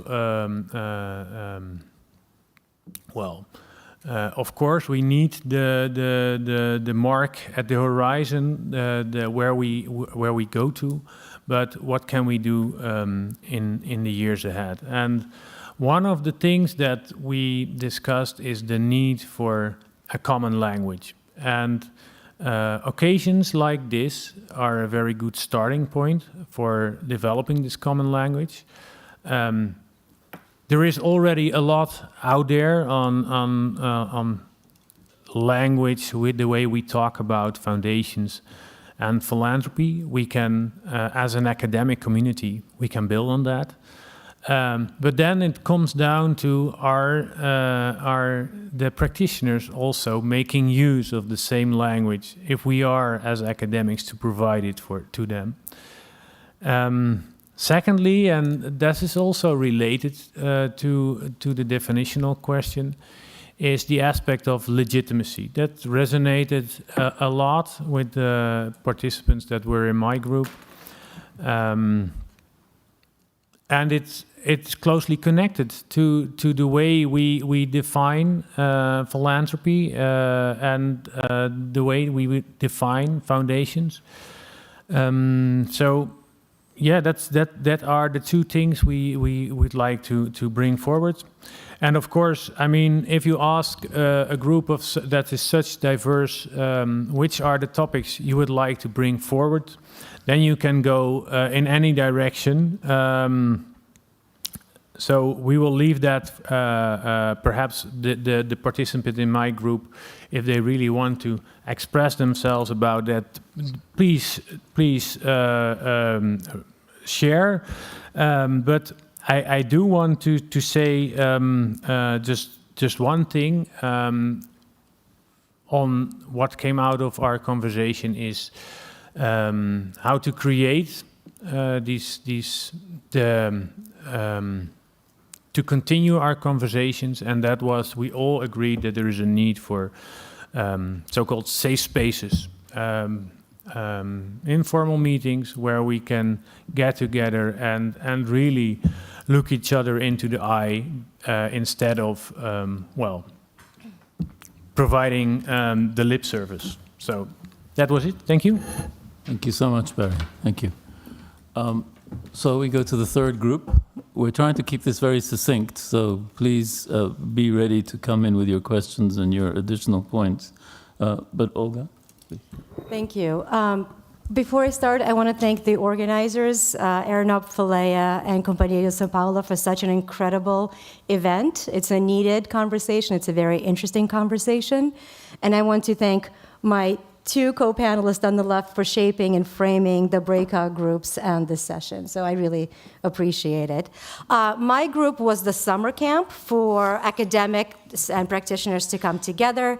People sat on the tables. People had an incredible spirit. We were the funnest group, I dare say.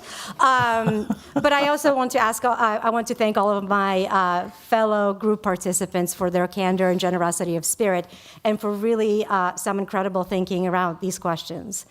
One of the concepts that emerged from our conversations and sparked an active discussion was the concept of impact. Of course, everyone recognized that we've been talking about the topic of impact for a very long time, but one of the thoughts that emerged for us is that we need a more nuanced framing, discussion, and examination of impact. And of course, that academics can bring a lot of value added and this new level of nuance to the research around impact. But it is in the bridging of academics and practitioners that will bring even more nuance, new levels of nuance to the concept of impact. Unlike Carola's group, while we recognize that there was a lot of divides between practitioners and academics, a lot of our participants actually thought there were significant synergies between the two groups and between the research agenda, actually. But the one thing we have to keep in mind and on the horizon, that data doesn't exist in a vacuum, and data is designed to provide insights that are actionable for individual philanthropies and for our sector at large. I think, unlike Barry's group, we had a slightly different conversation around definitions. We talked about the threat of excess of definitions and focusing too much on semantics and on the language and the definition and derailing the focus from the actual issues at hand. And there was a call made for not overcomplicating research. I think that was the practitioners appealing to the academics, but at the same time for terminological simplifications and not complicating terminology too much and not getting bogged down with those concepts. One important point that was made before exploring the types of data and information and research that the field needs, we really need to address the severe underfunding and understaffing of philanthropy-oriented or dedicated academic research.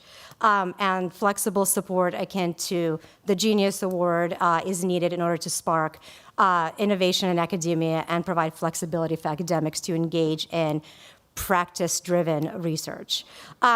And one concrete proposal that came out of this session was to create a process or a platform for co-creating or co-generating research priorities where the academic side, in the form of a scientific advisory board, would ensure the rigor and standard of research, and then philanthropy and practitioners would come in as advisors to inform research interests and priorities and agenda, but where the funding would be independent as opposed to controlled or administered by one foundation or entity.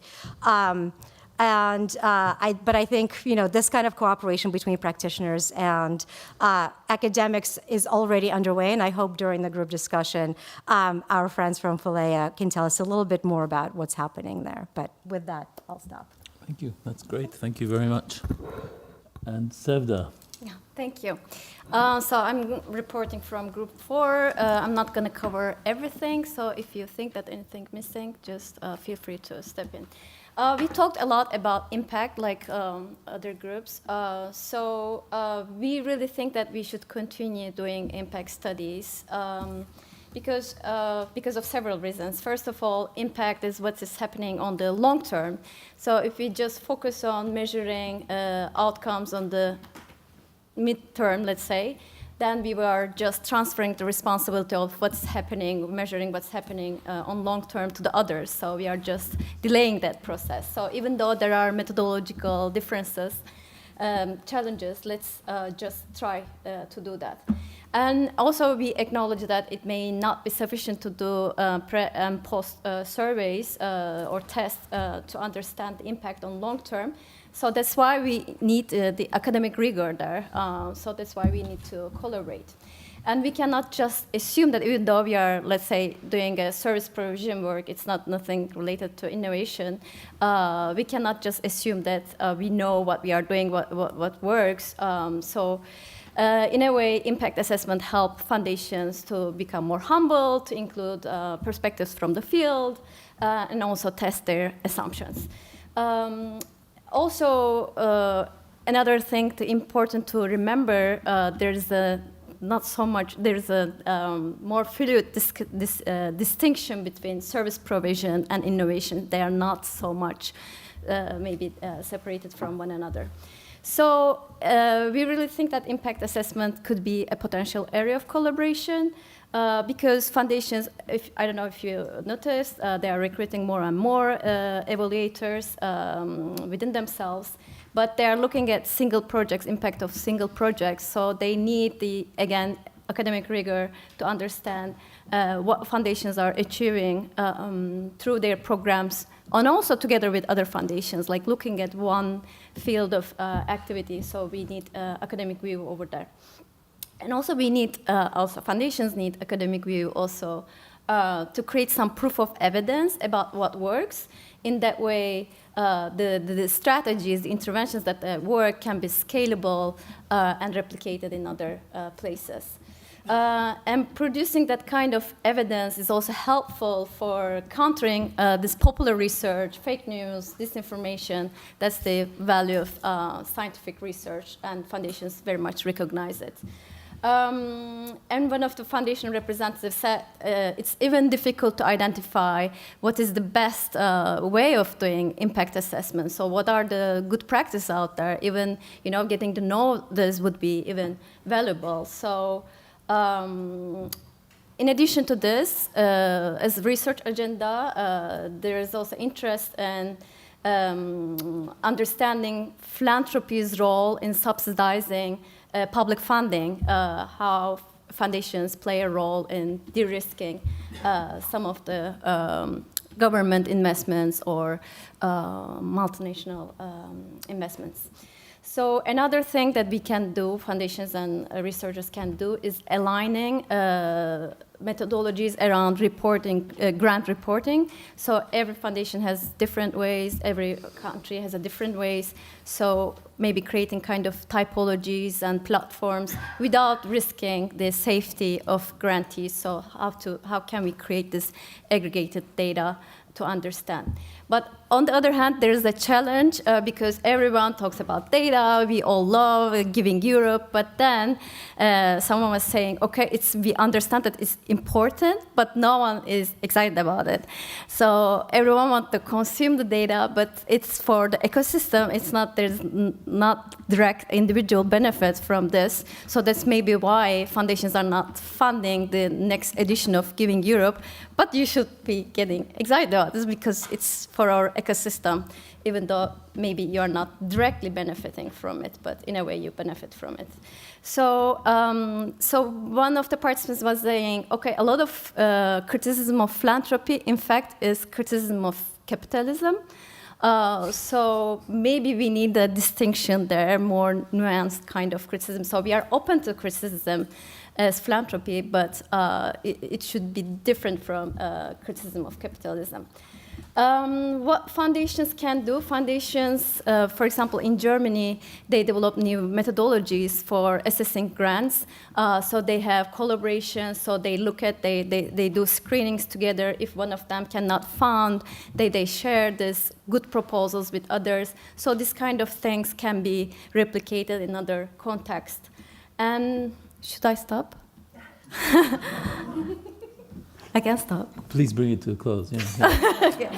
Yeah, okay. In regards to power issues, of course, we talked about power issues. And so co-creating knowledge, of course, important. But for this, we need maybe more accountability frameworks. So whenever a foundation is supporting a research project, from the beginning, it should be clear who's responsible for what kind of decisions can be done by which actor. And also, one of the researchers mentioned that it's very good to have a collaboration of funders. In that way, the responsibility is shared and power is not concentrated just on one organization. And again, the value of core funding, institutional funding, was also stressed. That I will stop here. Thank you so much, Sevda. We'll get a chance to go back at all of this, I hope, by interaction with the audience. Can you give everybody a hand? They managed to do it in 4 minutes each. I think they've done a great job of taking very complicated conversations and giving us the gist. So thank you for sticking to your times. And I'm now opening it up to the floor. I'm not pontificating. So have you got questions? There are things you disagree with. What about this issue of... Can we call on people? Call on people if you want to. Let's see people who put their hands up first, and then we'll call on people if we have to. But Rupert. Rupert, do you want to come up and start? Yeah, we can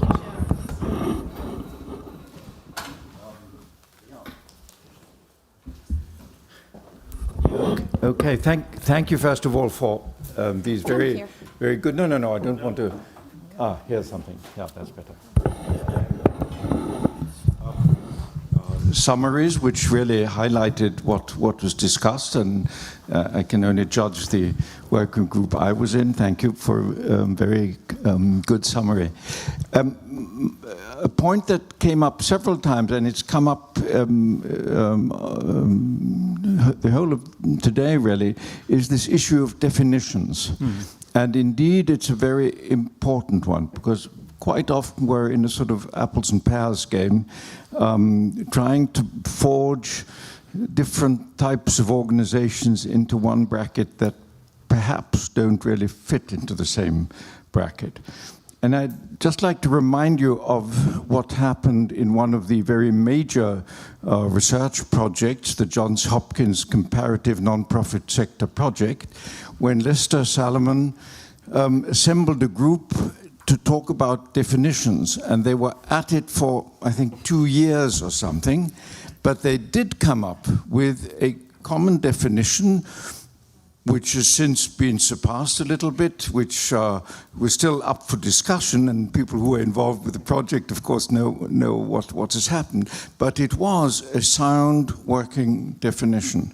And so my suggestion would be to assemble a group like that, and I'm pretty convinced that within a reasonable time span, one would come up with a reasonably acceptable definition, so that at least we're out of this apples and pears game. That we know what we're talking about when we talk about philanthropy, foundations, trusts, charities, and so on.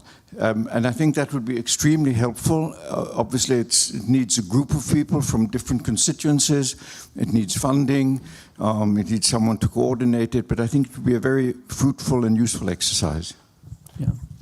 Thank you. I think that's a great point, and I think you could actually build on the institutional philanthropy spectrum that the IFEA has, I think, produced. I think that's really exciting stuff. I worry about definitions created by Lester Salomon, who invented the terminology privatization through philanthropification. So I would be very careful with Don't we know that? where we go for definitional help. Do you want to come back? Didn't you want to speak? Oh, okay. I thought you.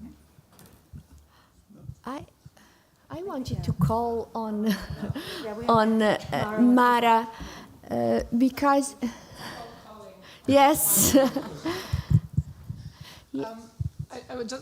I just want to add to what was discussed in the group, and actually we were in the same group. There were actually 2 points that I think it's interesting to mention. One is this idea of intentionality when we talk of interdisciplinarity. So we know it's difficult, and we are keeping saying it's difficult, and we know that incentives are not made for that. So I think we need to be even more intentional and say we want to do it, and so build something that from the beginning require extra effort. Volker, at a certain point, I don't see him, sorry, mentioned that there are 2 aspects, and I fully agree with him. I think the fact of having someone that is ready to put the face, in a way, of carrying such a project is really important. And it's true that, unfortunately, for academics at the beginning of the career, it's particularly difficult. The second point is funding. It's really critical. So when you were asking also, Carola, what the foundation can do for that, I think a foundation that do recognize the added value of interdisciplinarity, being ready to put the money behind that, it's really critical, because it really help academic institutions as well to move forward and to see the value into that. And then the second point we mentioned quite a bit, we had quite an interesting discussion about measuring impact, what we want to measure, and at the same time the fact that sometimes we are so attached to the idea of measuring that we forget to take risk and to say, we're ready to go, and enough is enough. We can actually live with a certain uncertainty around that. Interdisciplinarity was such an important topic for us in the group because of the current situation and the pace of complexity we are facing. So we were really we were sharing this in the group, that in today's world and challenges and multi-layered crisis, we need these more than ever. while is still very... This issue of impact also seemed to have stirred some conversation. I wonder if anybody wants to speak to that. I'm not asking you to do it, but you might have to defend yourself if you got your shield with you. Right. But any? Yes, go ahead, Volker.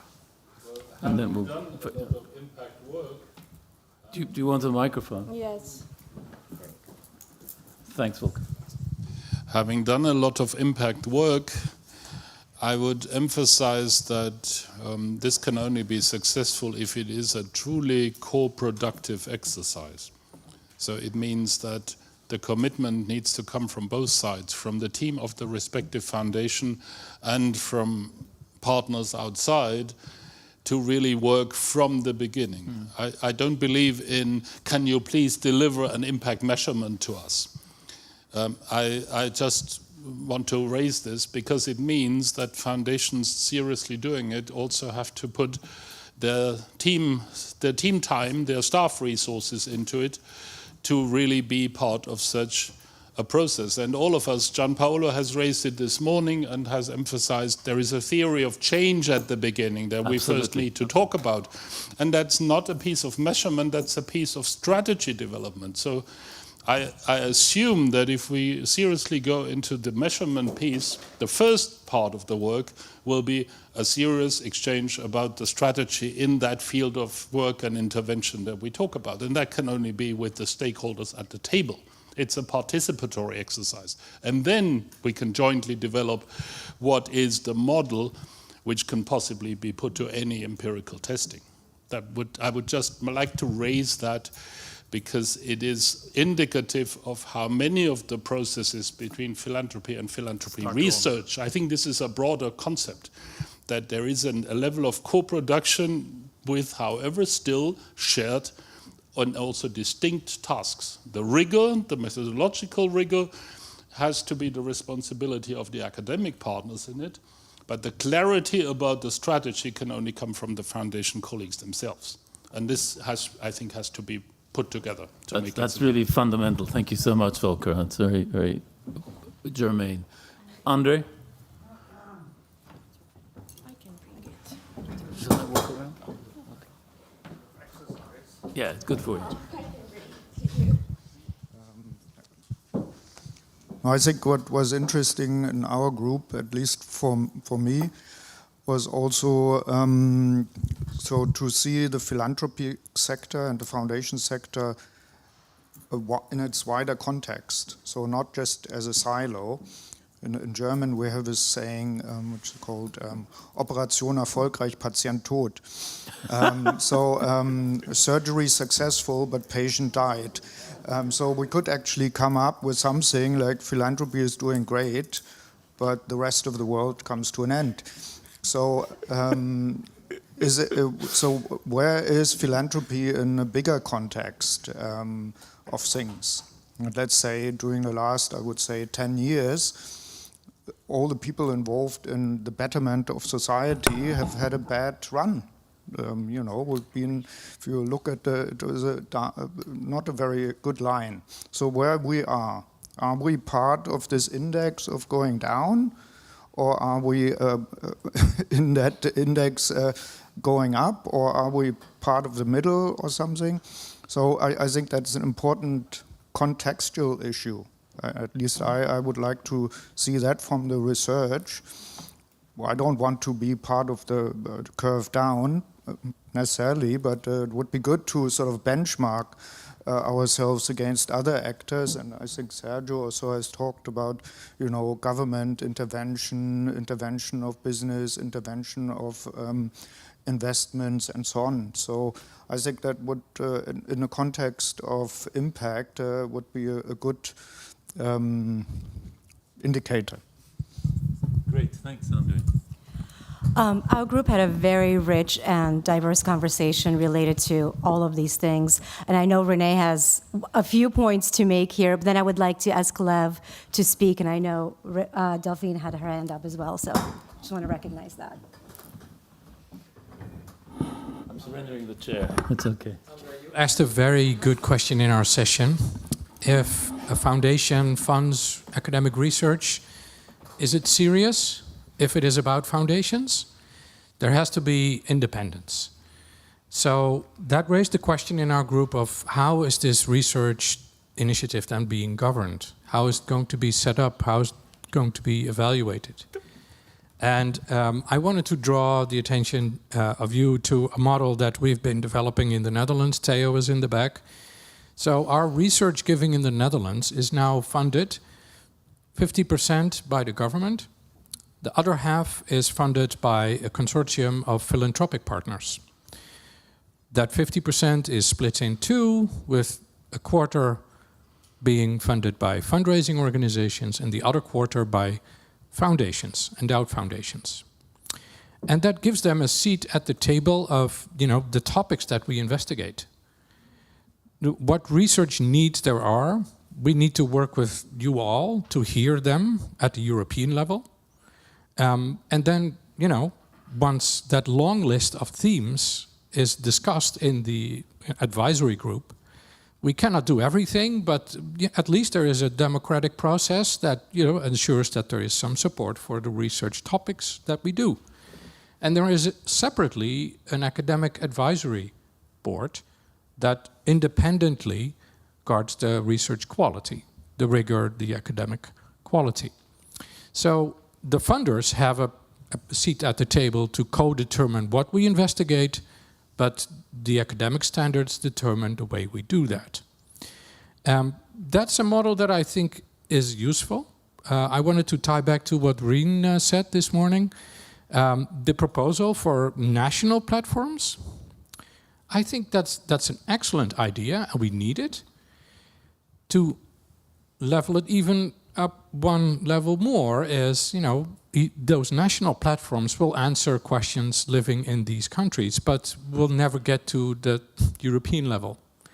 That's where we need to talk to the European Commission. And there, a consortium strategy of us organizing and talking with the European Commission could make that work.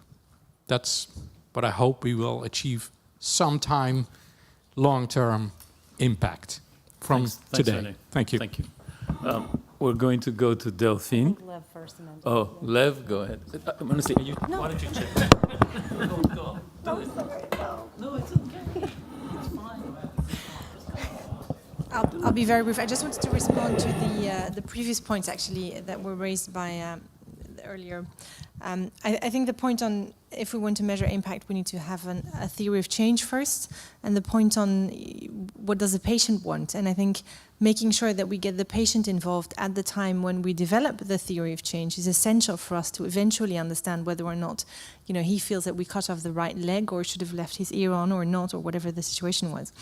And with that, I'd like to also challenge a little bit what was in the paper on impact, whereby with regard to charitable work of foundations, the assumption that we know what works.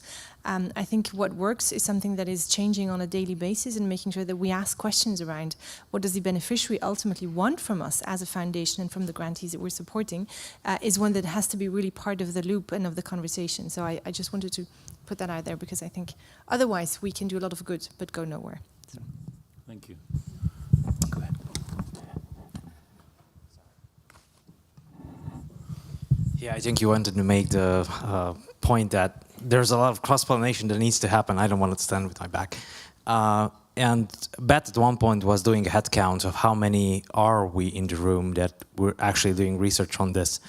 And cross-pollination needs to happen, in my view, between academics and practitioners, but we also need to reach out to something that, again, I'm using Beth's term, philanthropic curious academics that are on the periphery of philanthropic research. They're not really doing philanthropic research, but they might be bringing something in there. Also linked to that, what René was saying, there are models that we could be using. And one model that I brought up was what we'd done when I was working in criminology, the Center for Anti-Counterfeiting and Product Protection, is academic research that was funded and driven by the industry. The industry came and said, these are the biggest questions that we struggle with. Nobody's looking at that, but we need somebody who's able to do that for us. and translate that in a way that we can actually make it actionable. And it was a win-win situation in which people get to publish, peer-reviewed journals, new cutting-edge research, and all the funders and practitioners were happy because they had the answers to go on and protect their products. And I think we can use those models. Thank you. I wanted to just follow up on Delphine's point. I think it's really worth exploring. How much do we really know about what we think has worked and hasn't? Right, so I'm familiar with a lot of foundations that have done a lot of soul searching about what they did, but how much of that is in the public domain? How much of that can be shared?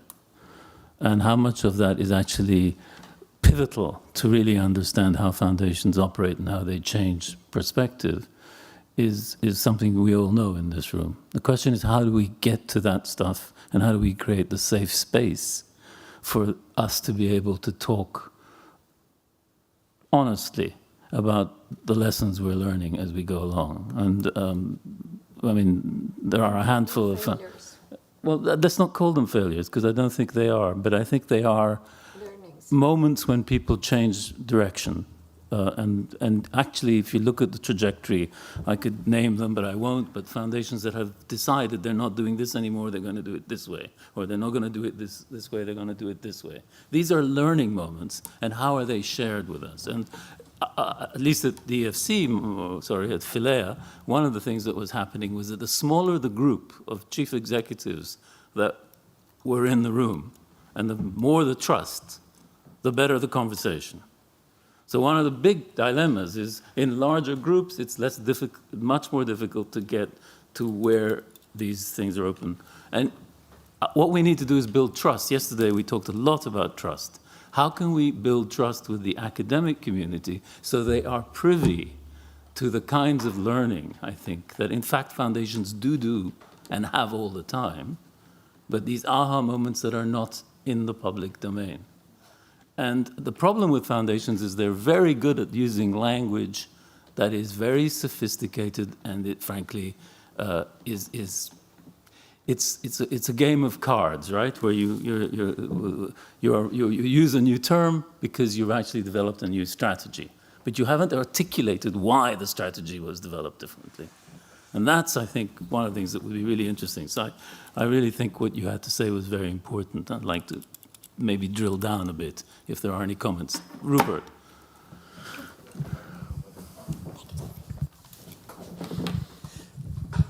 Well, I think, quite frankly, if we try to answer your first question with even a minimum degree of academic rigor, the question was, how much do we really know what has been successful and what hasn't? I think we would have to say nothing at all. Absolutely nothing. And the sort of problem that arises, of course, is that in a world that is increasingly critical of what various actors in society are actually contributing to society, the argument that philanthropy is having an impact is not very much better as the traditional argument that foundations used to use by saying, oh, but we're doing something good. And now foundations are saying, oh yes, but we're having an impact. And that's not much of an improvement, really. I think we will have to think of arguments to use that stand up to critical discussions. And it's not going to be so easy to find these arguments, but I think it's possible, actually. I think we will have to sort of find arguments to be able to defend the whole concept of private philanthropy in a world that is questioning, not just private philanthropy, it's questioning any kind of societal action. And probably, you know, if we think of ourselves as citizens, we would say rightly so. And so we need to apply all this to what we as philanthropic institutions are doing. Yeah. Melissa, can I put you on the spot? Theory of change, ask you to be a rule breaker, take off the mask and tell us a little bit about how you've approached just this issue?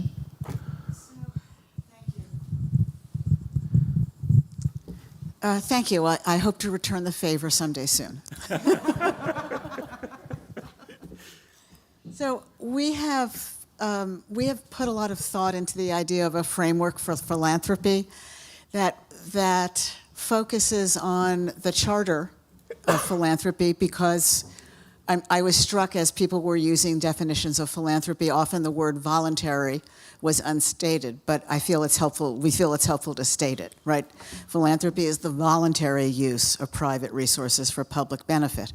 So a foundation or a philanthropy has a charter in which it makes decisions about how it's going to act, but it also has a social compact with the world around it, and then it has its way of operating. And those are all fluid concepts, right? We may think that we are still following the same practices as in the past, but that's often a story we tell ourselves, and if we could go back in a time machine, things have changed. The social compact for philanthropy is changing in certain quarters. I think that the sum of those is a way to look at not just strategy, but legitimacy and impact. But we do have to work in partnership with the academic sector to think about Delphine's question, what do we know about what works and over what period of time, right? The world is full, not just in philanthropy, but in other fields, of experiments that are successful but can't be replicated, right? Absolutely. Right? Or of things that look to be successful, and then 10 years later we realized, yes, new crop yields, but also pollution, right? So we have a lot of time horizon questions also. And I think that the depth of approach in the academic sector needs to partner with the way that philanthropy has to try and accelerate action for a more just world. Okay. I think this issue of definition and impact, I mean, I'm coming back to you, John Paolo, because I really think we have a dilemma in front of us of saying, is it true that some things you're being asked to do are not possible to do? And are we still encouraging people to pretend that in fact those answers are available? Or is it different? And is it that academics are too difficult or too precious to actually answer some questions that are pretty basic? I'm just trying to up the ante a little. Well, not sure I can answer. First of all, let me raise a preliminary issue. The question that Volker was raising is, in my opinion, crucial. I was focusing pretty much on the fact that you cannot simply measure indicators to estimate impacts in the morning. But the very first preliminary step is that in order to understand where you reach your destination, you need to know what your destination is. So you need a theory of change, first of all. A theory of change is not defining where you want to go, but trying to have a good theory of why, doing what you do, you might be able to reach your destination. So it's not measuring against theory or against participation. All of these things have to be done together to reach a reasonable result. What I do believe is that this is much easier when foundations are doing much easier and can be rigorously done when foundations pursue an innovative target. They want to find out whether a new way of teaching math works in improving people's results, children's results. This can be done rigorously. You can have a theory, you can have a theory of change, you can measure, and you can reach a conclusion. In other cases, the quest for impact, meaning the quest for, am I doing the right thing? Am I working correctly? Am I doing what should be done? Cannot be answered so rigorously. That doesn't mean that we don't want to talk about that. We can develop information that might help making some decision. Simply don't put too much trust on that information. It could be partial, something else could change in the future. Put your brain on it, and not just crunch numbers. So it's probably even more difficult task to know whether we are doing the right thing when we do charitable work or developmental work or advocacy. But if we want to talk about something new, then we have to be rigorous, because we can be rigorous in that field. In other fields, we need to talk, to make discussion, and to see different points of view and see whether someone can convince others that their position is better than others. Thanks a lot. Thank you. That's very helpful. I just wanted to also talk about the other side of this, though. I started my career working for NGOs many, many years ago, and I worked for one that invented something they called the log frame.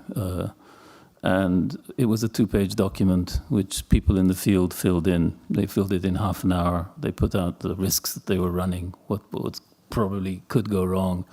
And it was a wonderful little document that was used internally. Within 10 years, specialists were offering their services in different cities, in Africa where I was, but certainly it's happened in Brussels too, where you have specialists, legions of specialists who are experts at filling in log flames. And the log flame form, just the form alone, is 27 pages long. And frankly, there are, I think, 5 or 6 idiots' guides to how to fill in a log frame now. So the way we have a propensity to over-complexify things that are actually quite basic.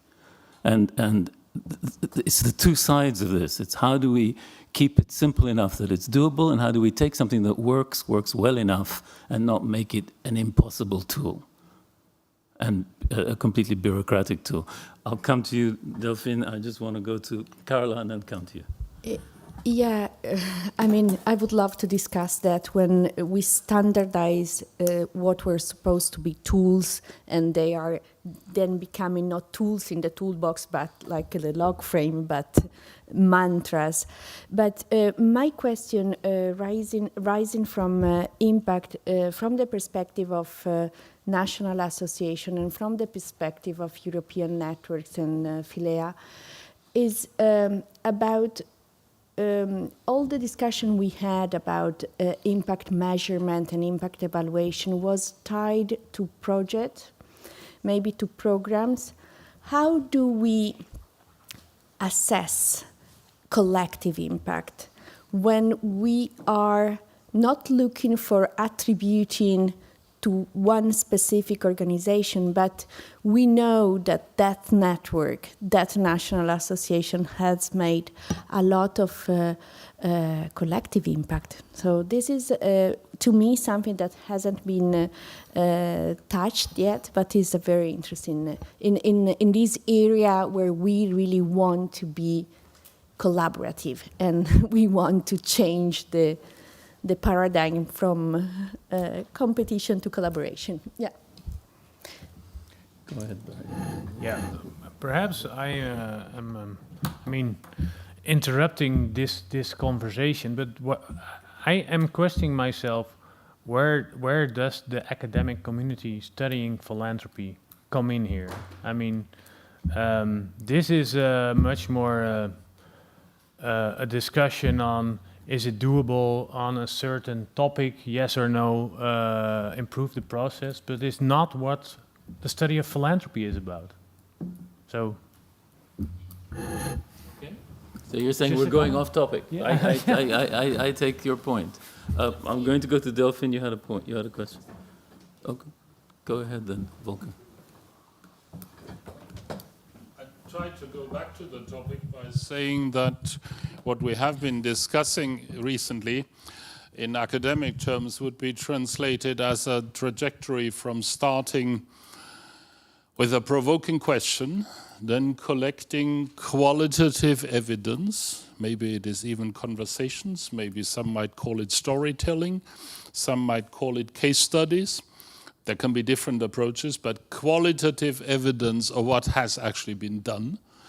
And that includes conversations with those who did it, And then we can begin to distill typologies, we can distill conceptual distinctions of what has been done and what in all due wealth of narration has been shared could be distinguished, and step by step we would end up at something like a theory of change. So I'm sort of distinguishing two levels. When we measure an individual intervention, program, or activity, we would still start by having this qualitative level. This is why I'm insisting on the participatory nature of it. And the patient has to be at the table. And if the patient cannot walk, then at least some doctor who represents the patient should bring in a little bit of wisdom, even though the doctor may be the wrong discipline sometimes. But if we are talking about the aggregate, the philanthropic sector at large, I think it ties down to the same question, because at the beginning, people in the field are asking themselves, are we in this kind of intervention that our charter requires us to do? Are we better off to organize advocacy, public awareness building, and public debate? Or do we already know what the solutions to the problem could be, but they're not shared, they're not sufficiently implemented, so we know the solution, but we work towards putting pressure behind doing it? Or is there a policy and regulatory diagnosis that says the framework is wrong and we might have to advocate for a change of conditions around a certain field of practice? I would argue this is the same questions that in practice are asked as strategic questions when you define a program or a way you go about a certain issue. And sometimes you're confined by your charter that only allows you to do a certain element of that, or suggests you do a certain element of that. And when we do research on the field at large, we're putting to a test the same categories. Yeah. We're starting from the same level, but then, of course, if we look at more than one foundation, we may be able to develop aggregates and then slowly move to a quantitative level. But conceptually speaking, there has to be a common ground. Oh, you make a very compelling case. The problem, of course, is that you need to start with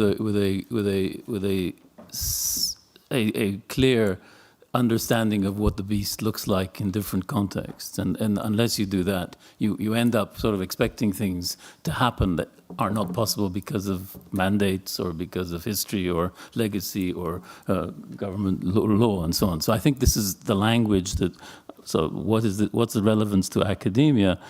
We need help in finding the right terminology, not too sophisticated, but to actually capture what are the differences between the players. And for too long, we have treated foundations actually in a desperate desire to count them. We've treated many different organizations as if they're the same thing. And it's dangerous because they're not the same and they have very different exigencies. So that recognition you have to start with. Then you can do the things you're suggesting. But Jerry, yeah.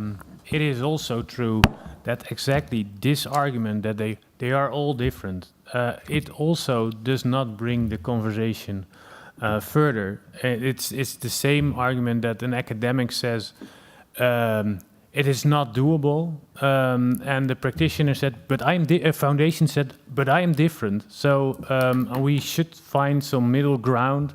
And that's I think what is important. Sure.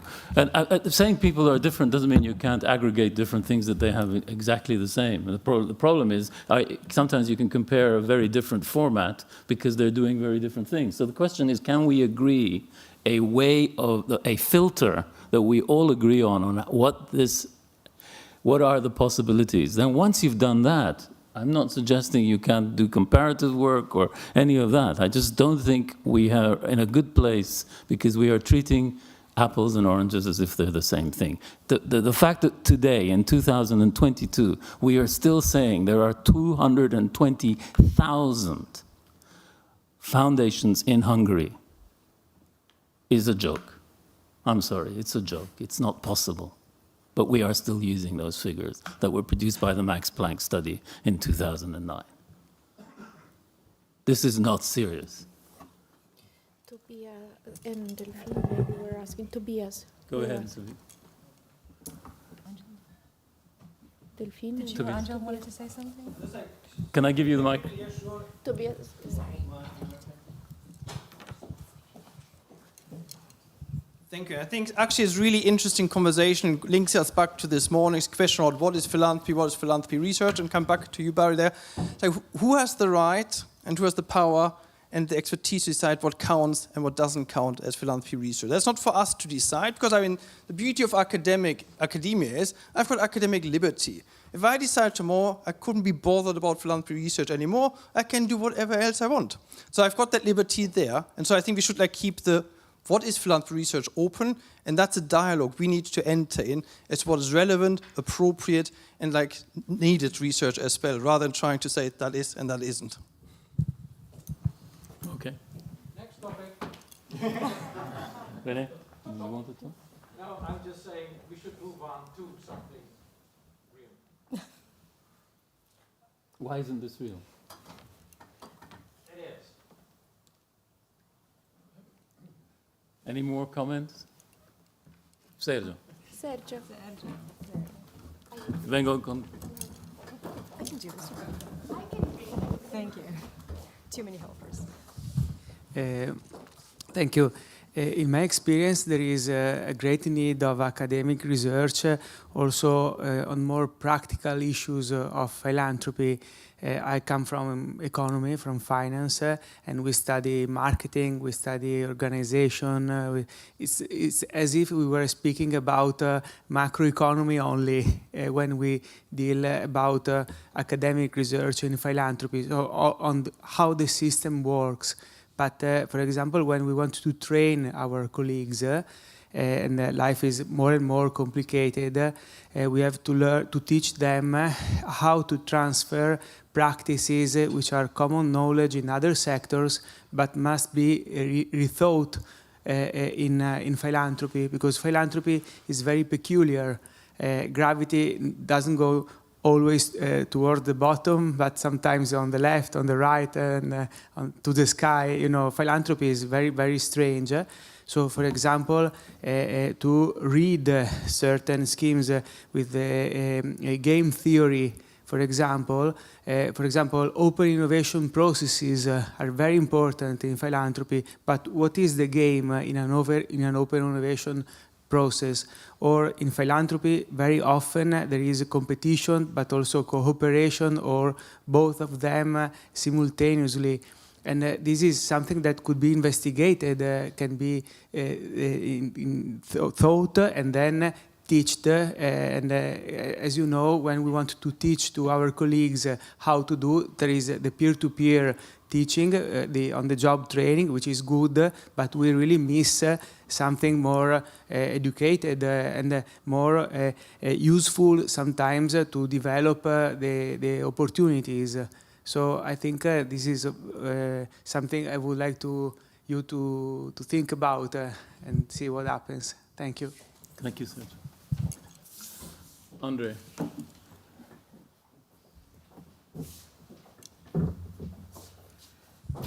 So I don't know whether I'm on topic or not. Sorry, you may correct me. I remember in 2008 we had the financial crisis. Remember, and then the Queen just died. You know, went to the London School of Economics where I studied, but not then, and asked what is called in the economic field the Queen's question. She asked all the economists, how could this happen? And they didn't know. They didn't know how could this all happen, the financial crisis at the time. All the best economists of the world, some of them sitting at the London School of Economics, they didn't have an answer to the Queen's question. And so I find myself sometimes, you know, if we bring in the Queen or our Queen, asking the question to us, how could this all happen? What we're seeing in the last 10 or so years, at least since the financial crisis, or even only the last 3-4 years. So we need someone to ask the Queen's question, and then what would we say? What would we say where we were, and what did we do? Of course, we're all doing something good. I mean, you know, of course, with my foundation, I'm doing something good. But at the same time, Who knows what the elections will bring in Italy on Monday? In France, we just scraped through. The biggest philanthropic market, probably, you all know it better, the US and the UK. Are they example of thriving societies? Where so much philanthropic money is going into the society and probably all for the good, but at the same time they are the most polarized society. We had Brexit, the US on the verge of a constant civil war or whatever. So I'm certainly not the Queen, but I'm asking in a way the Queen's question. Okay, Andre, I don't know what to do with that. The Queen's question is on the table. We are right on time to end the session. I will allow Delphine to have the last word, but it's 1:15 and we're right at the end. And I'm sorry we haven't gotten to where you need to go. The urgency, if they prefer to go on with it. Okay, if you want to continue, okay, no problem apparently. No, if you want to have some coffee, we can stop here, but otherwise we can continue the conversation now. It's for you to decide. So, show your hands. Do you want to stay on, or have you had enough? Wow. I've never seen something like Delphine. Not very enthusiastic. So I think we'll have Delphine, and then the panel wants to have a final word. Okay. So, and I just wanted to go back to the point that Andrea was making, and the point that you were making earlier, Jerry, on the logbook. And I think what is important, or I would think could be valuable in agreeing between practitioners and researchers, is what is the means and what is the end, and understanding why we're doing certain pieces of research is, not just as an end in itself, but to achieve, for instance, broader philanthropic objectives that we have. And I think that if we were clearer around that, potentially that could help us navigate some of the conversations a little bit better. So, Okay. Thank you.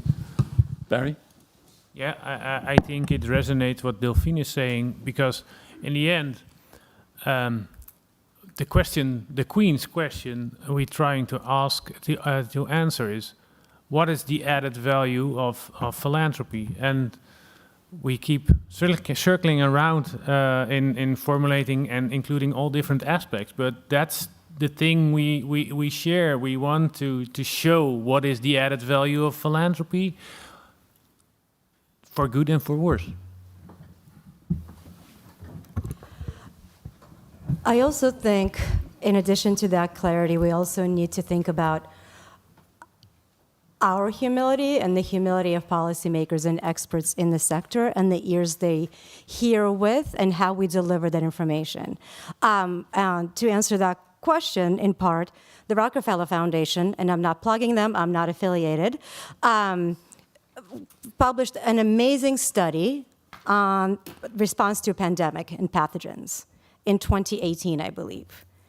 And yet, no, 2014. And yet everyone was surprised by the COVID pandemic. And everyone was paralyzed in the beginning with the response. And so the question is not just to what end we do research, but how we disseminate, to whom we deliver and who our audience is and how, and the palatability of the language with which we speak to those audiences. Thank you. That's a beautiful way to end the session. Thank you so much for your attention, your patience with us, and we are moving on to the next session. Thank you.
absence of Professor Irene Tinagli, she is also a member of the European Parliament, but she's also a politician in Italy. Has been the Deputy Secretary of one of the parties competing for Sunday elections. She has fought to be able to conclude her political campaign here in Torino, but she was asked to be part of the general, I don't know how to call it, but the final event of the campaign in Rome, and so she excused herself, and she said that she has a particular interest and she will continue to have towards philanthropy in her capacity as chief of the economy and monetary affairs at the European Parliament. Thank you, Marco, and thank you everybody here in the panel. I think at this stage of the day and of the conference, we don't need to introduce the participant with many words, and also the topic we are going to discuss together. But let me just give you some brief remarks on what we are trying to do. And we thought that at this moment, having heard in particular the last contribution, but also the other, it would be interesting to ask our panel to say something about the relationships between philanthropy and Europe, in the institutional part of Europe, so the Commission, and how we can, foster and leverage on the possible collaborations and cooperation between the Commission and the foundations. Of course, always having as a background and as a basis the topic we are discussing, so the research on philanthropy and how this can enhance maybe this kind of collaboration and put it on a very, strong ground. Probably we will be also able to gain some time and to reduce our lag we have.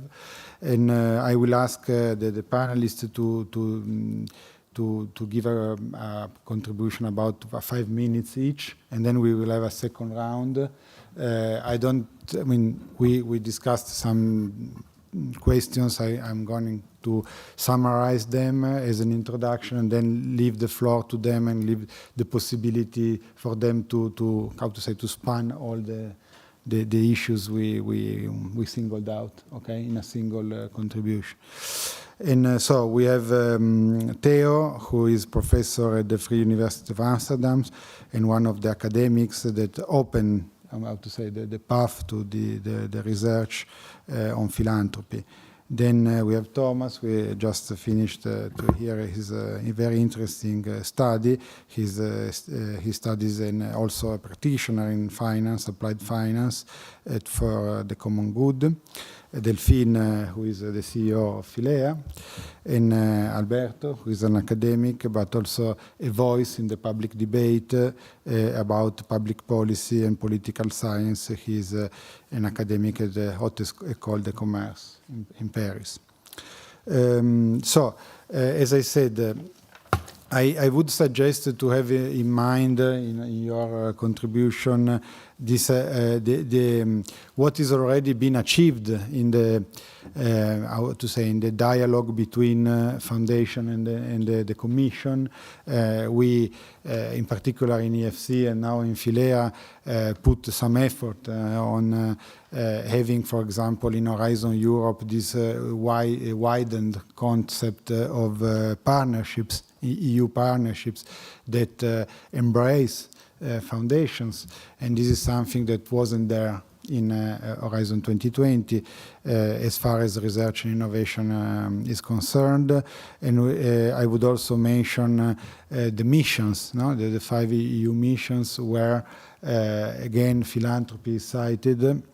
and also this idea that this new idea of carrying out a research project with a portfolio approach that puts together also the private sector and investments. And also there was mentioned the social and economy plan. We have this catalyst fund within it, where foundation opened the path through experimentation in Horizon Europe, and now it's is giving momentum, and is going to be probably likely enough a tool, a transversal tool for developing missions, and in a wider sense in social innovation. So having this in mind, I would start with Theo. Okay. And I would ask in particular, just a kickstart, if in your idea, what's your opinion of the state of knowledge about philanthropy in institutional Europe, in the parliament, for example, and are policymakers aware of what foundations are really about? Thank you, Alberto, and thank you for being here. And well, the last 14 years, with our Center of Philanthropic Studies in Amsterdam, we have conducted a lot of studies on university fundraising to improve the knowledge economy in Europe, but also the Euphoria study. Together with my colleagues, I chaired an expert group driving progress about foundations, venture philanthropy, and social investments. So we got a lot of expertise in and theoretical reflections on how the foundation community and philanthropy at large may relate to the European government. And I have prepared a very short overview. We are discussing today philanthropy, and I'm not naive. My first book on philanthropy was titled Beware of the Do-Gooders. So I'm not naive, but I see philanthropy as a positive force in Europe. And we have to cherish this positive force, this power, particularly in these times of crisis and trends and negative, hopefully not politically, polarization. For us as researchers, our duty and mission to study this positive social power as a critical friend, like my colleague René already mentioned, and to make it visible, to explain it, and to discover trends. In the same way, economists and behavioral economists study market behavior, we study philanthropic behavior of citizens, foundations, businesses, and charity lotteries. It's the same. For the European foundations, many of them are here in the audience, the invitation to support it, our research, to support research. If we look at, for instance, medical practitioners, if we discuss what is science and what is practice, look at medical practitioners. If they are treating their patients in intensive care, they, at the same time, they need and they use a lot of new data how to care for their patients immediately. So there is, it's also an academic discipline, but we are all always very acquainted with that we sometimes visit a medical doctor. And it's very practical. Okay. For politicians, and it's unfortunately our colleague is now in the election procedure, but for politicians to embrace philanthropy as an enrichment of European democracy, not as a threat, an enrichment of, and for the European Commission and the Brussels administration to consider philanthropy and civil society as a constituent pillar of European society, of the European value system and culture. Last year, like Commissioner Margarita Chinas, also expressed in a workshop last year with ERNOP, that philanthropy is one of the pillars of our European culture. And we have to cherish it in a positive way. And I always, during all the years that I was invited, for instance, in Paris, at ESSEC, with my colleague Anne-Claire Pache, I always show that if we talk about philanthropy, then we have to remember the parole of the French Revolution, the start of our European democracy. It's liberté, that's the market, liberté. Égalité, that's the government.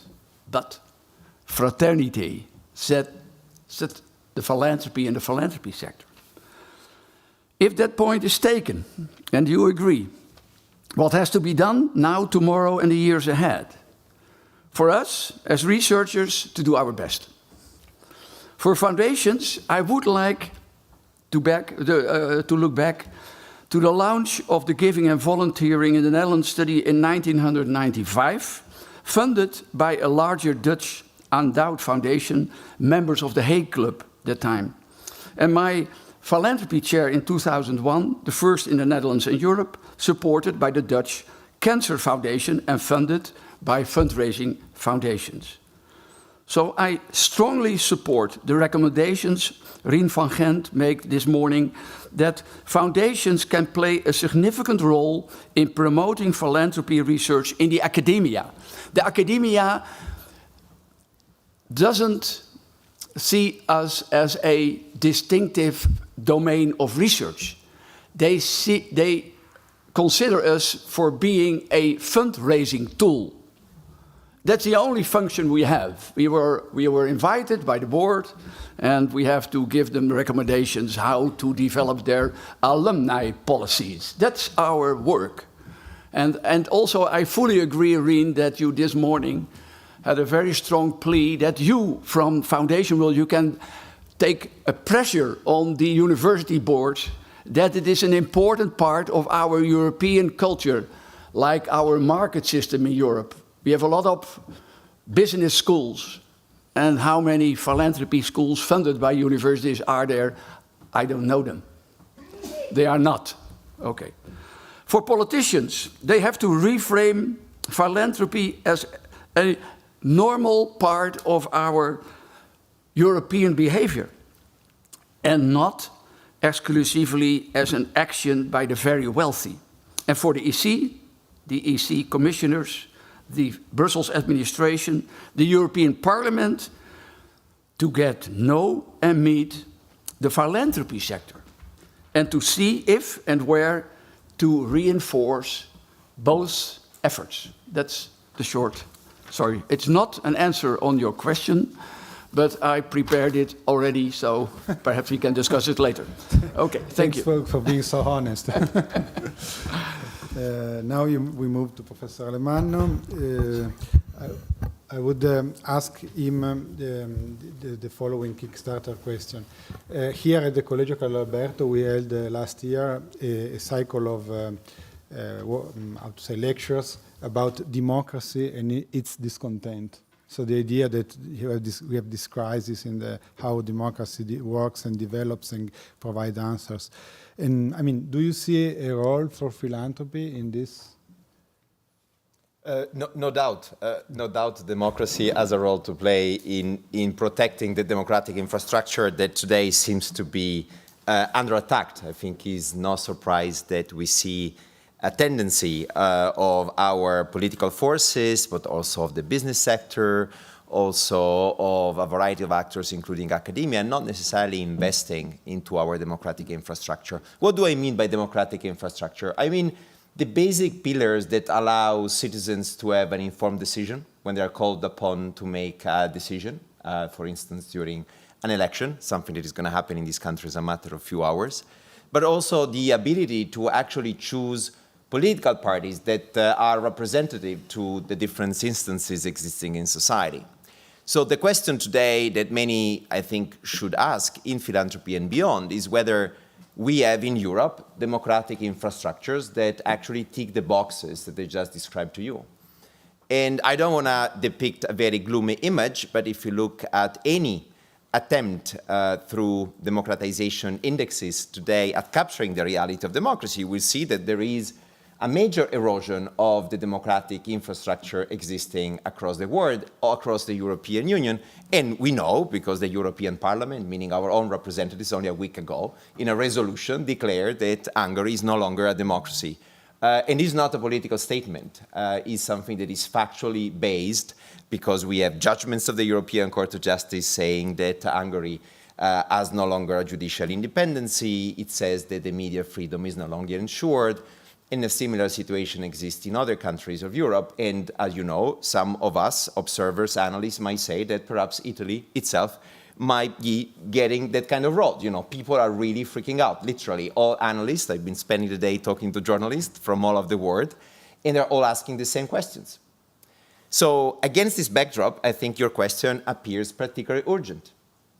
What can philanthropy do to protect the democratic infrastructure? And I think, as you said, there has been, over the past few years, attempts, probably incremental, at filling the gaps left open by government. Isn't that the role of philanthropy? Certainly it is.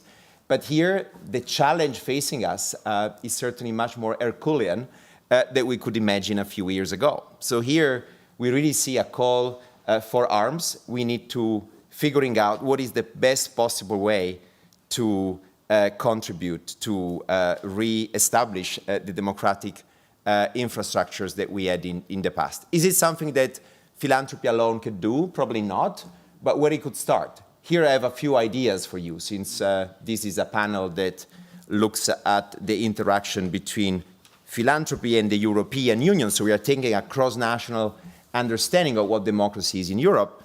And I think one of the most interesting aspects to look at it is how decisions are taken in Brussels, how decisions are taken in a cross-national community like the European Union. And if you look at it from a scientific perspective, you see major deficiencies.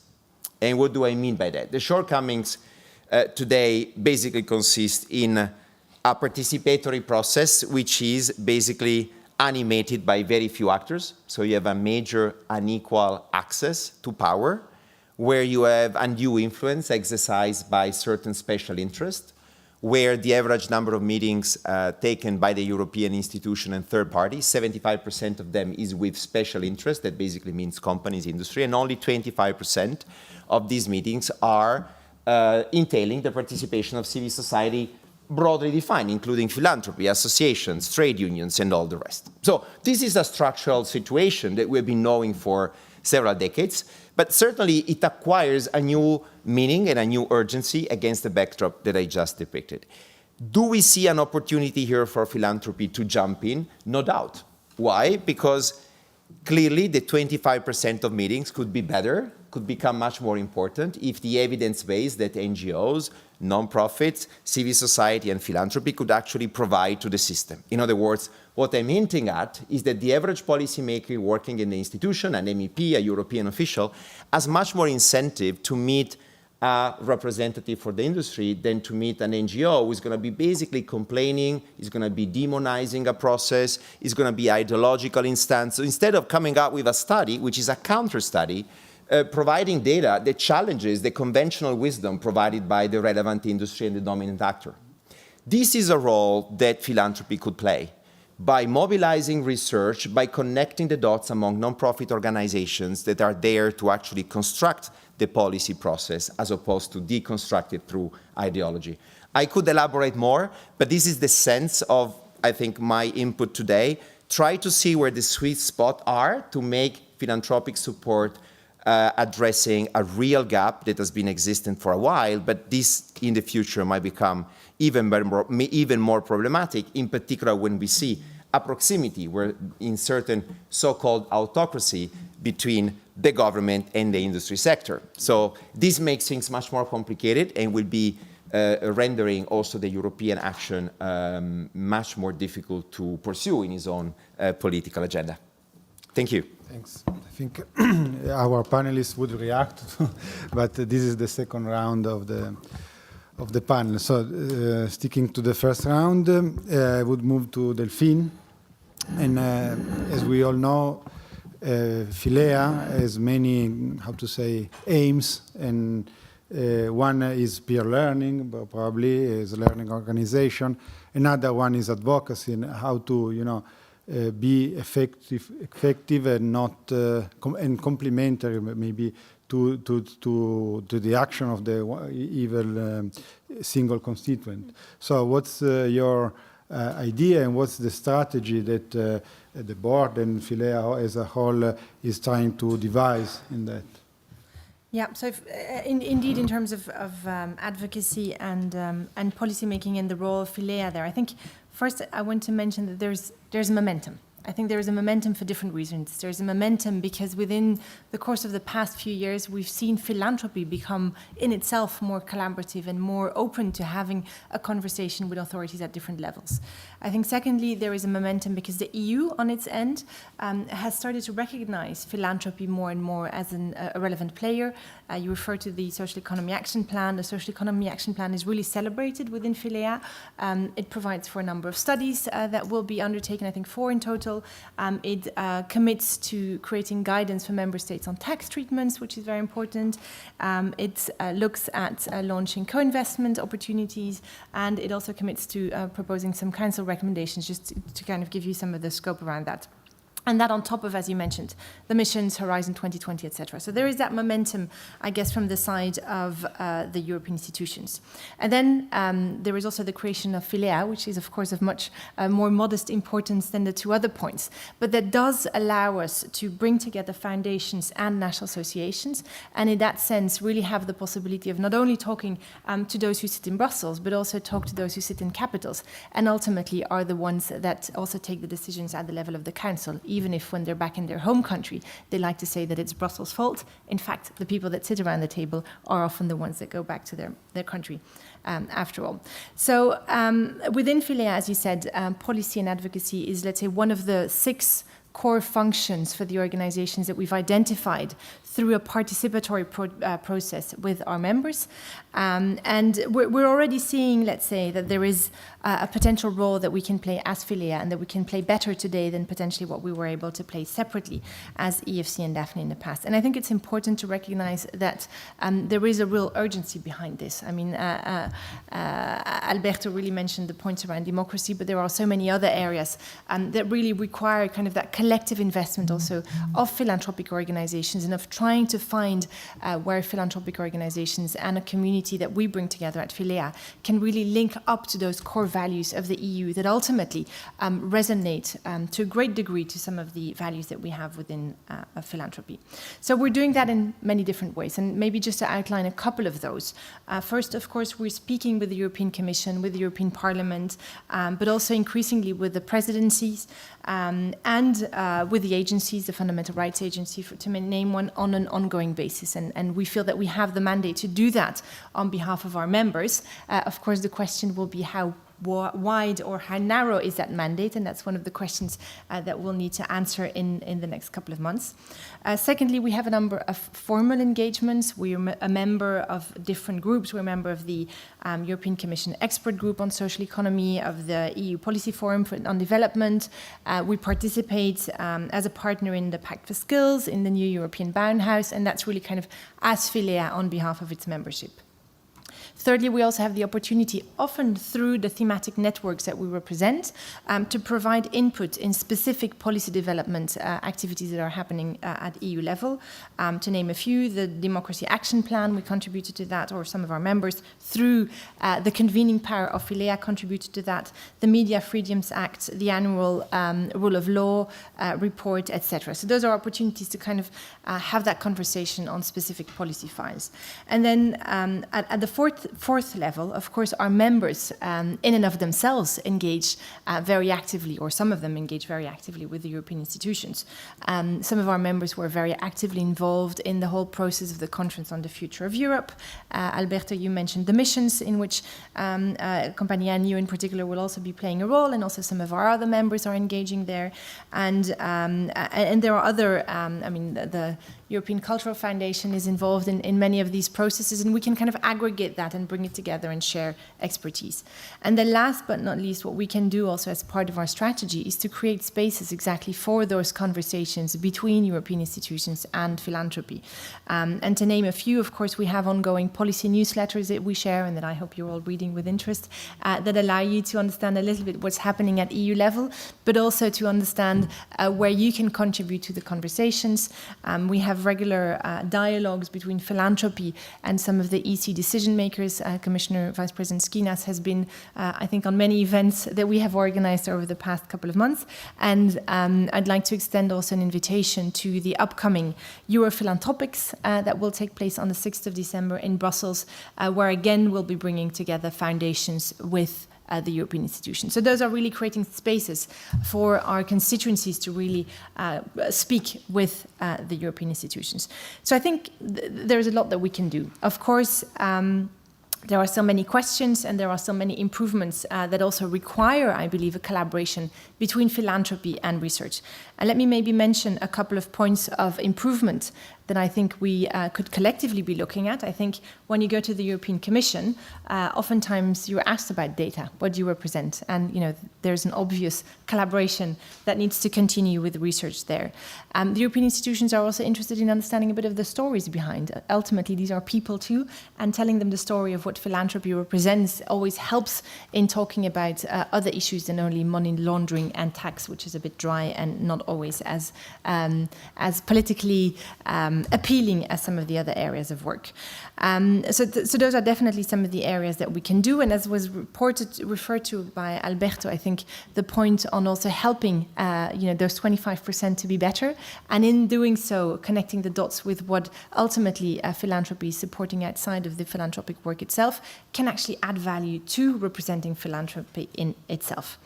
And then with that, of course, we know that there are still many barriers to philanthropy, many legal, administrative, tax barriers, both within country and at cross-border level.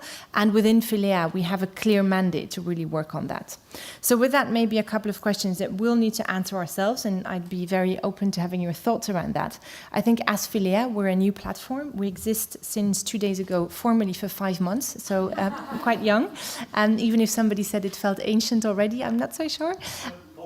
Of age, 5 months, there we go. I think we still need to figure out whether, as an organization, we want to stick to that kind of narrow understanding of providing advocacy around the enabling environment for philanthropy, or do we also want to venture into some of the issue-based conversations that we think are of interest to philanthropy? And if so, how do we organize that in a way that doesn't scare away the collective of the very diverse voices that we have within our membership? So those are questions that I think we'll need to ask ourselves. Also questions around, do we have a role to help philanthropic organizations, for instance, to connect with the EU around, matching co-funding and co-investing? Is that something that, our membership would like us to take up or not? And with that, I think another question that we'll need to ask ourselves is also, how do we make sure that we help the European institutions to see philanthropy not only as the money that we bring, but also as experts, as networks, as bridge builders, because ultimately that's also where we take pride in our work. So I think all of these are things that we can collaborate on between philanthropic organizations and researchers, and definitely as Philea, we're very keen to continue exploring where we can add value to each other's capabilities and bring it together where we can. So thank you. Great. Thank you, Delphine. I will just link to this last piece of your contribution to give the floor to Professor Vernon.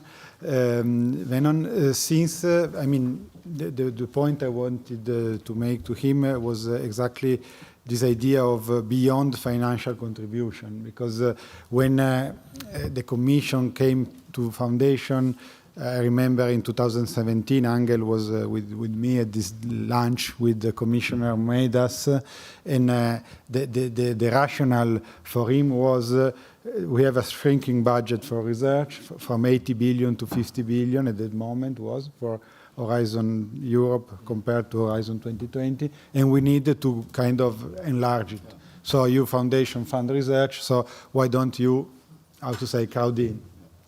because we realized the EU found a lot of research, more than 1 billion per year, so in 7 years would be like 10 to 12 billions and so. But then, of course, it became very difficult to work on that ground, you know, just to say, okay, you issue call, we co-fund it. But what Delphine was saying is that a role for philanthropy could be much richer and wider. And what you told us before was along this line, right? This idea that we can also have mission-related investment, so we can play a role with our endowment and not only with our, how to say, grants and so on. So I wanted, you know, if you want to expand on that. Well, I won't expand much. I'm conscious that I owe everyone some time. But obviously, I don't have a mandate to speak on the Commission's behalf. But the observation, and it's the same observation with other multilateral organizations or governments that we make, is where other constituents can play a key role is in filling gaps. So yes, there is a financial gap, but there is also an operational gap, if you want. There's a time gap. There are things that institutions cannot do quickly that other actors can. And if there is a high-quality dialogue, a very good way to find ground for collaboration is to understand what is needed and they can't do, and then identify whether you can do that. And that doesn't need to be money, indeed. It can be, you know, we discussed the importance of data, we discussed the importance of research, but also of sharing knowledge, and also being perhaps transparent about what you can and cannot do to facilitate the dialogues on that front. Okay, great. Theo, please.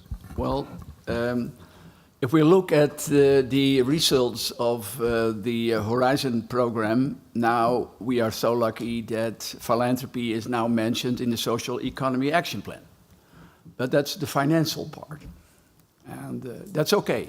But philanthropy is more than only the financial part. It's also what my colleague Alamo now has stated, it is about democracy. If you talk about an autocratic system, it's a dualistic system from government and market. And what is philanthropy all about? It's about civil society, the social midfield. It's more not a societal model that is dualistic, but it's a kind of triadic, diversified.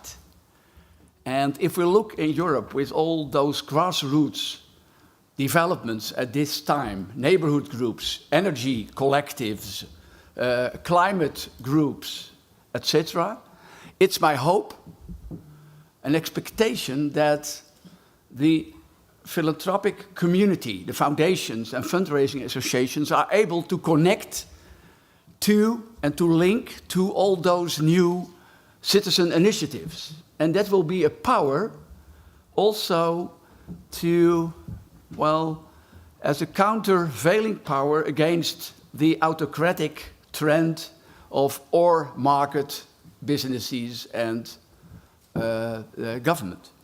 Another, philanthropy is also a matter of value and value-driven actions. And if we talk about social enterprises, then we are also, well, facing a kind of trend that markets are getting more and more convinced that there is more in life than only profit. And I think that's also a chance for, and John, thanks for your contribution, but there's also a chance for philanthropy to step in. As next to the financial characteristic, a democratic added value and a value added value. Thank you. So I'm going to ask if are there questions in the room? Somebody wanting to, pose questions or comments or one, two.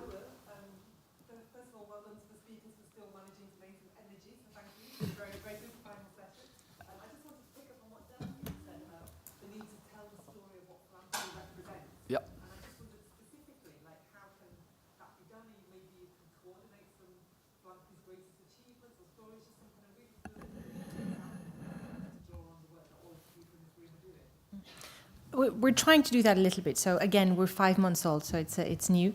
But one of the things that we've done, we launched when we were in Barcelona a campaign which is called When We Unite. And this is really a campaign where we've developed a couple of tools and we're sharing them broadly to kind of showcase and tell that story of what philanthropy is doing. It's a small thing that we're trying out, but I'm sure that there are many other things that we can continue to do and hopefully, go against that idea that philanthropists are all, what is it, white, male and dead, ideally, if I remember well from your book. So trying to go a bit against that. So. Yeah, please.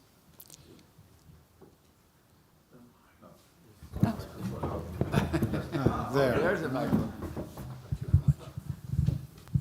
It should be working. Thank you. A quick comment which sort of crossed my mind listening to this last and interesting session, and building on an observation that I've made now over in the last few years, if you like.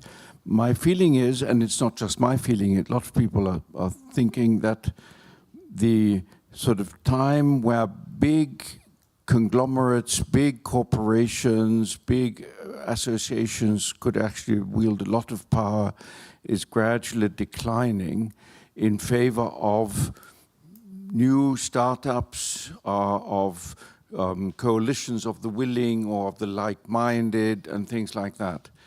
And this makes me think that I think the world of philanthropy should bear that in mind and not try and sort of unite everybody under the umbrella of whatever, but really to look for partners for specific issues as they come, and these could be very diverse partners. I mean, obviously this touches on the whole issue of working with other parts of civil society, even with parts that at first sight one would perhaps not feel terribly comfortable with, but who do have the same sort of thing in mind.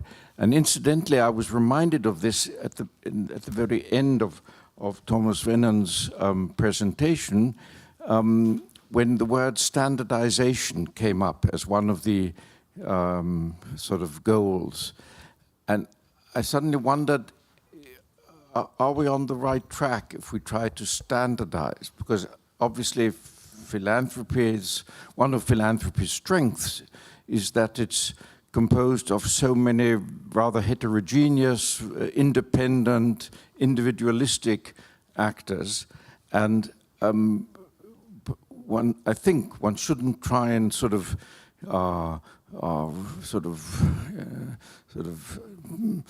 standardize to an extent that they now sort of all have to act the same, but rather use this heterogeneity as a strength and say, you know, we come up with all kinds of different ideas and things, and with all kinds of very diverse partners, and thus possibly exert more influence than by sort of, you know, appearing with the big sort of rather traditional attitude. Thank you. So I would propose to, conclude the panel with a second round that maybe can entail what you were putting on the table. Okay, so probably Theo has already did. If you want to add something to the final remark, I would just ask you if you have a specific suggestion or recommendation for this audience. I'm very glad. I'm very glad that Philia is now has a place at the table for the at the European Commission. So it's really a result of many years of grouping. And if you look, what is our role as researchers? To help philanthropy to professionalize.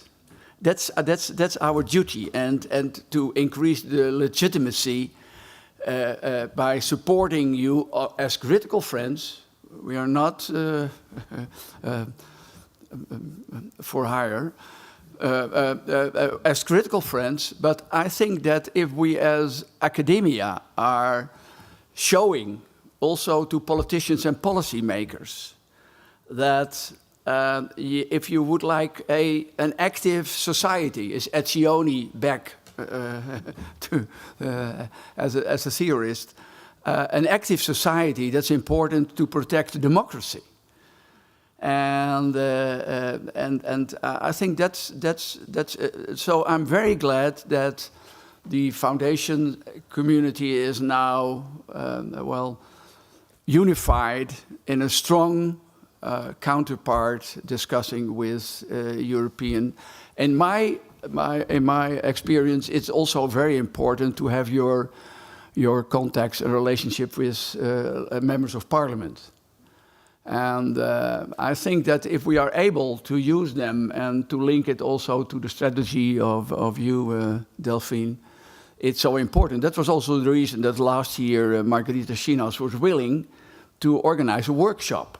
And that was also the result that then philanthropy came into the social economy action plan.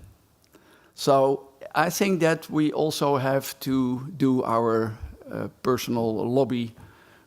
I'm not talking about it as an academic now, but it's important because otherwise our democracy and our value system is a little bit under threat. Thank you. Please, Albert. Yeah, thank you. Let me say perhaps a few remarks on where we stand in the debates, meaning that if you look at the realities of European philanthropy, probably that seat at the table has been gained. We see FIDIA representing many foundations, meeting with MEPs, meeting with the European Commission, being recognized for what it does. But still, the burden of proof is on the philanthropy itself to prove that it's not there only to provide financial resources. In other words, mine is a call for imagination on how we can create added value that really justify the time the commissioner or the MEP is going to give to us as a philanthropic sector. And I think that's where all the attention should go. And when we try to unpack this situation, I think we need to be conceptually slightly more sophisticated than we are today in our conversation. There are three levels of implication for philanthropy and policy making.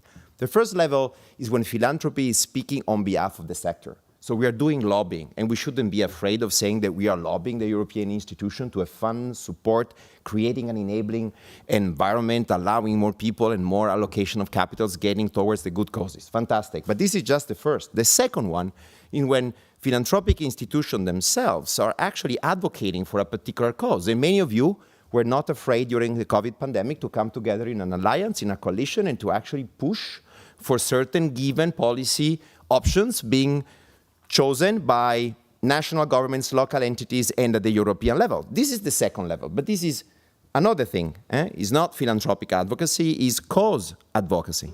And then there is a third one, which is very dear to my heart as an academic who cares about civil society, which is philanthropic organizations that actually provide support, so they are not actors, but they become enablers of other organizations, civil society, who might actually amplify their own values in the policy process. And that's what historically European foundations are not very comfortable of doing, because it gets political, you are taking a stance, you basically allow NGOs to become political actors in getting into the system. However, some foundations do that. They pay a high price because they might be misunderstood, they might be narrated or miscovered by the media. But there's a fourth and final consideration, I think, to be made, which is, for me, it has become a reality as an academic who talks, advises to ultra-net worth individuals who don't even know that philanthropy exists in Europe as an organization, because they just don't care about it. They just go straight to the point. I have an impact, I have a mission, I want to improve and represent future generation in Europe, I want to make AI human. They don't care about FIDIA. They don't care about philanthropic networks. They just do it. They set it up. They hire people, the best on the market, they buy everybody, and they do their work. So how do we deal with them? Because those people are gaining more attention than us at the table of the European Commissioner. They have direct access. They WhatsApp to the Commissioner right now.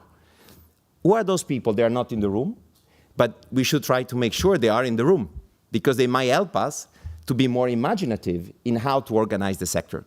So apologies for being a bit cut, a bit rush, but there's not much time. But that's what I feel. That's what I live in Brussels. You know, my job and the job of my organization is to provide support to nonprofits and to philanthropists to gain a voice in the policy process. And I see a lot of different realities and some mismatches between the expectations and the realities on the ground. So it's about time to bridge them.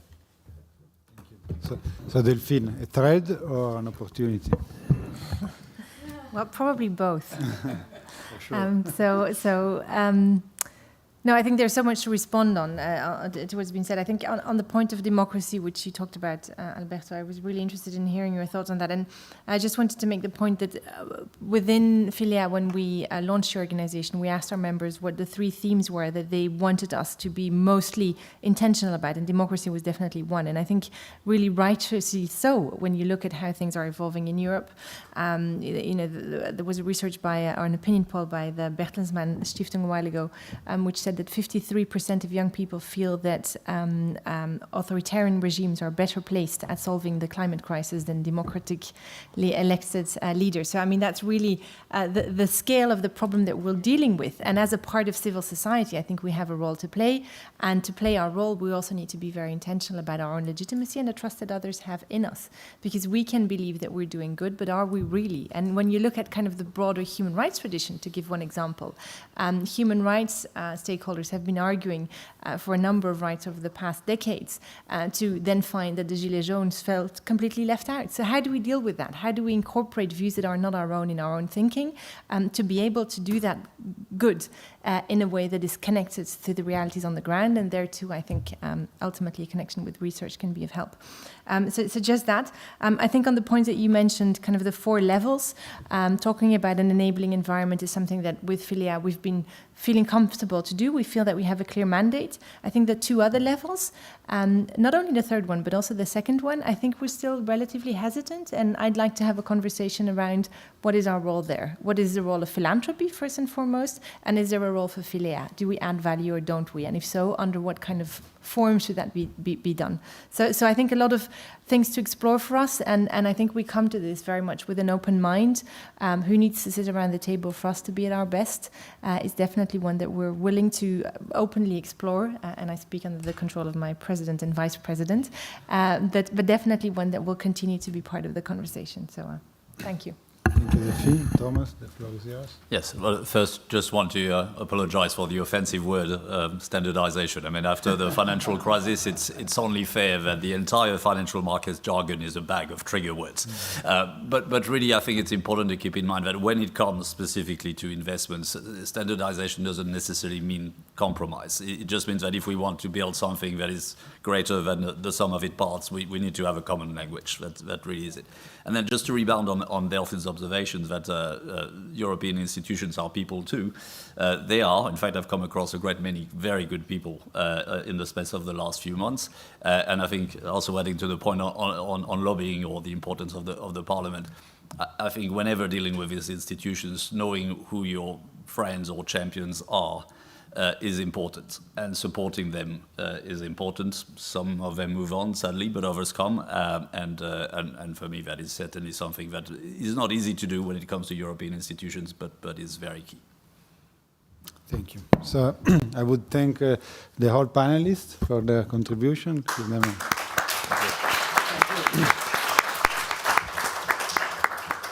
So we've come to the end of this panel, who was also the end of this conference, this workshop. And let me just conclude briefly by saying a few words. The first one is to thank my colleagues, the organizers, so Marco, Tommaso, and all.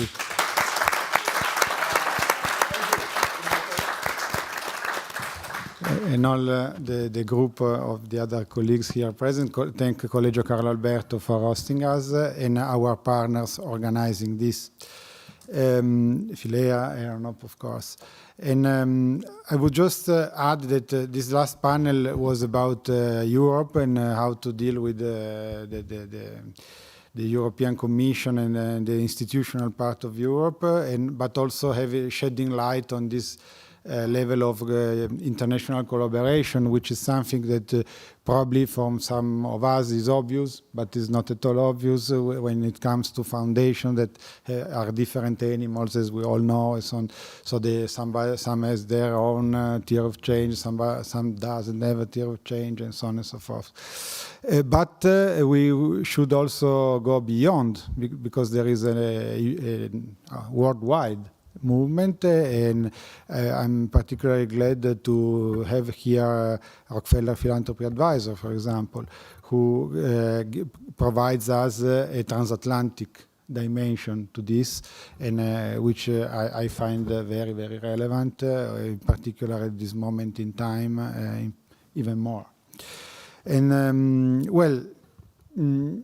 we, as Compagnia di San Paolo, let me just spend the final word on that, we're thinking about this moment since 2016, maybe. And we're the first attempt to organize that was in 2019.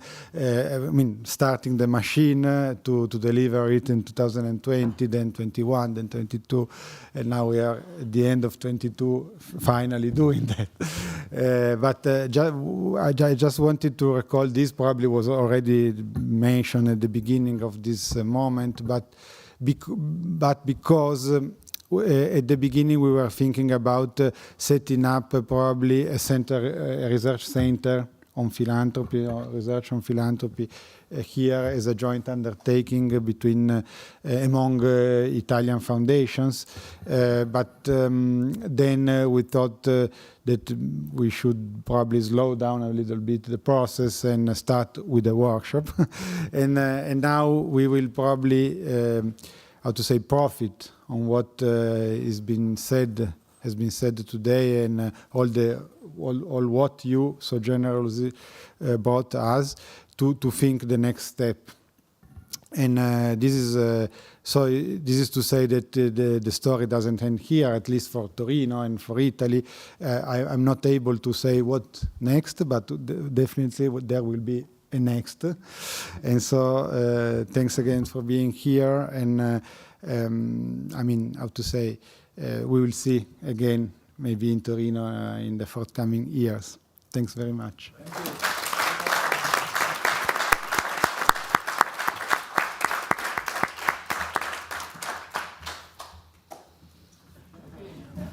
You're free. Class dismissed.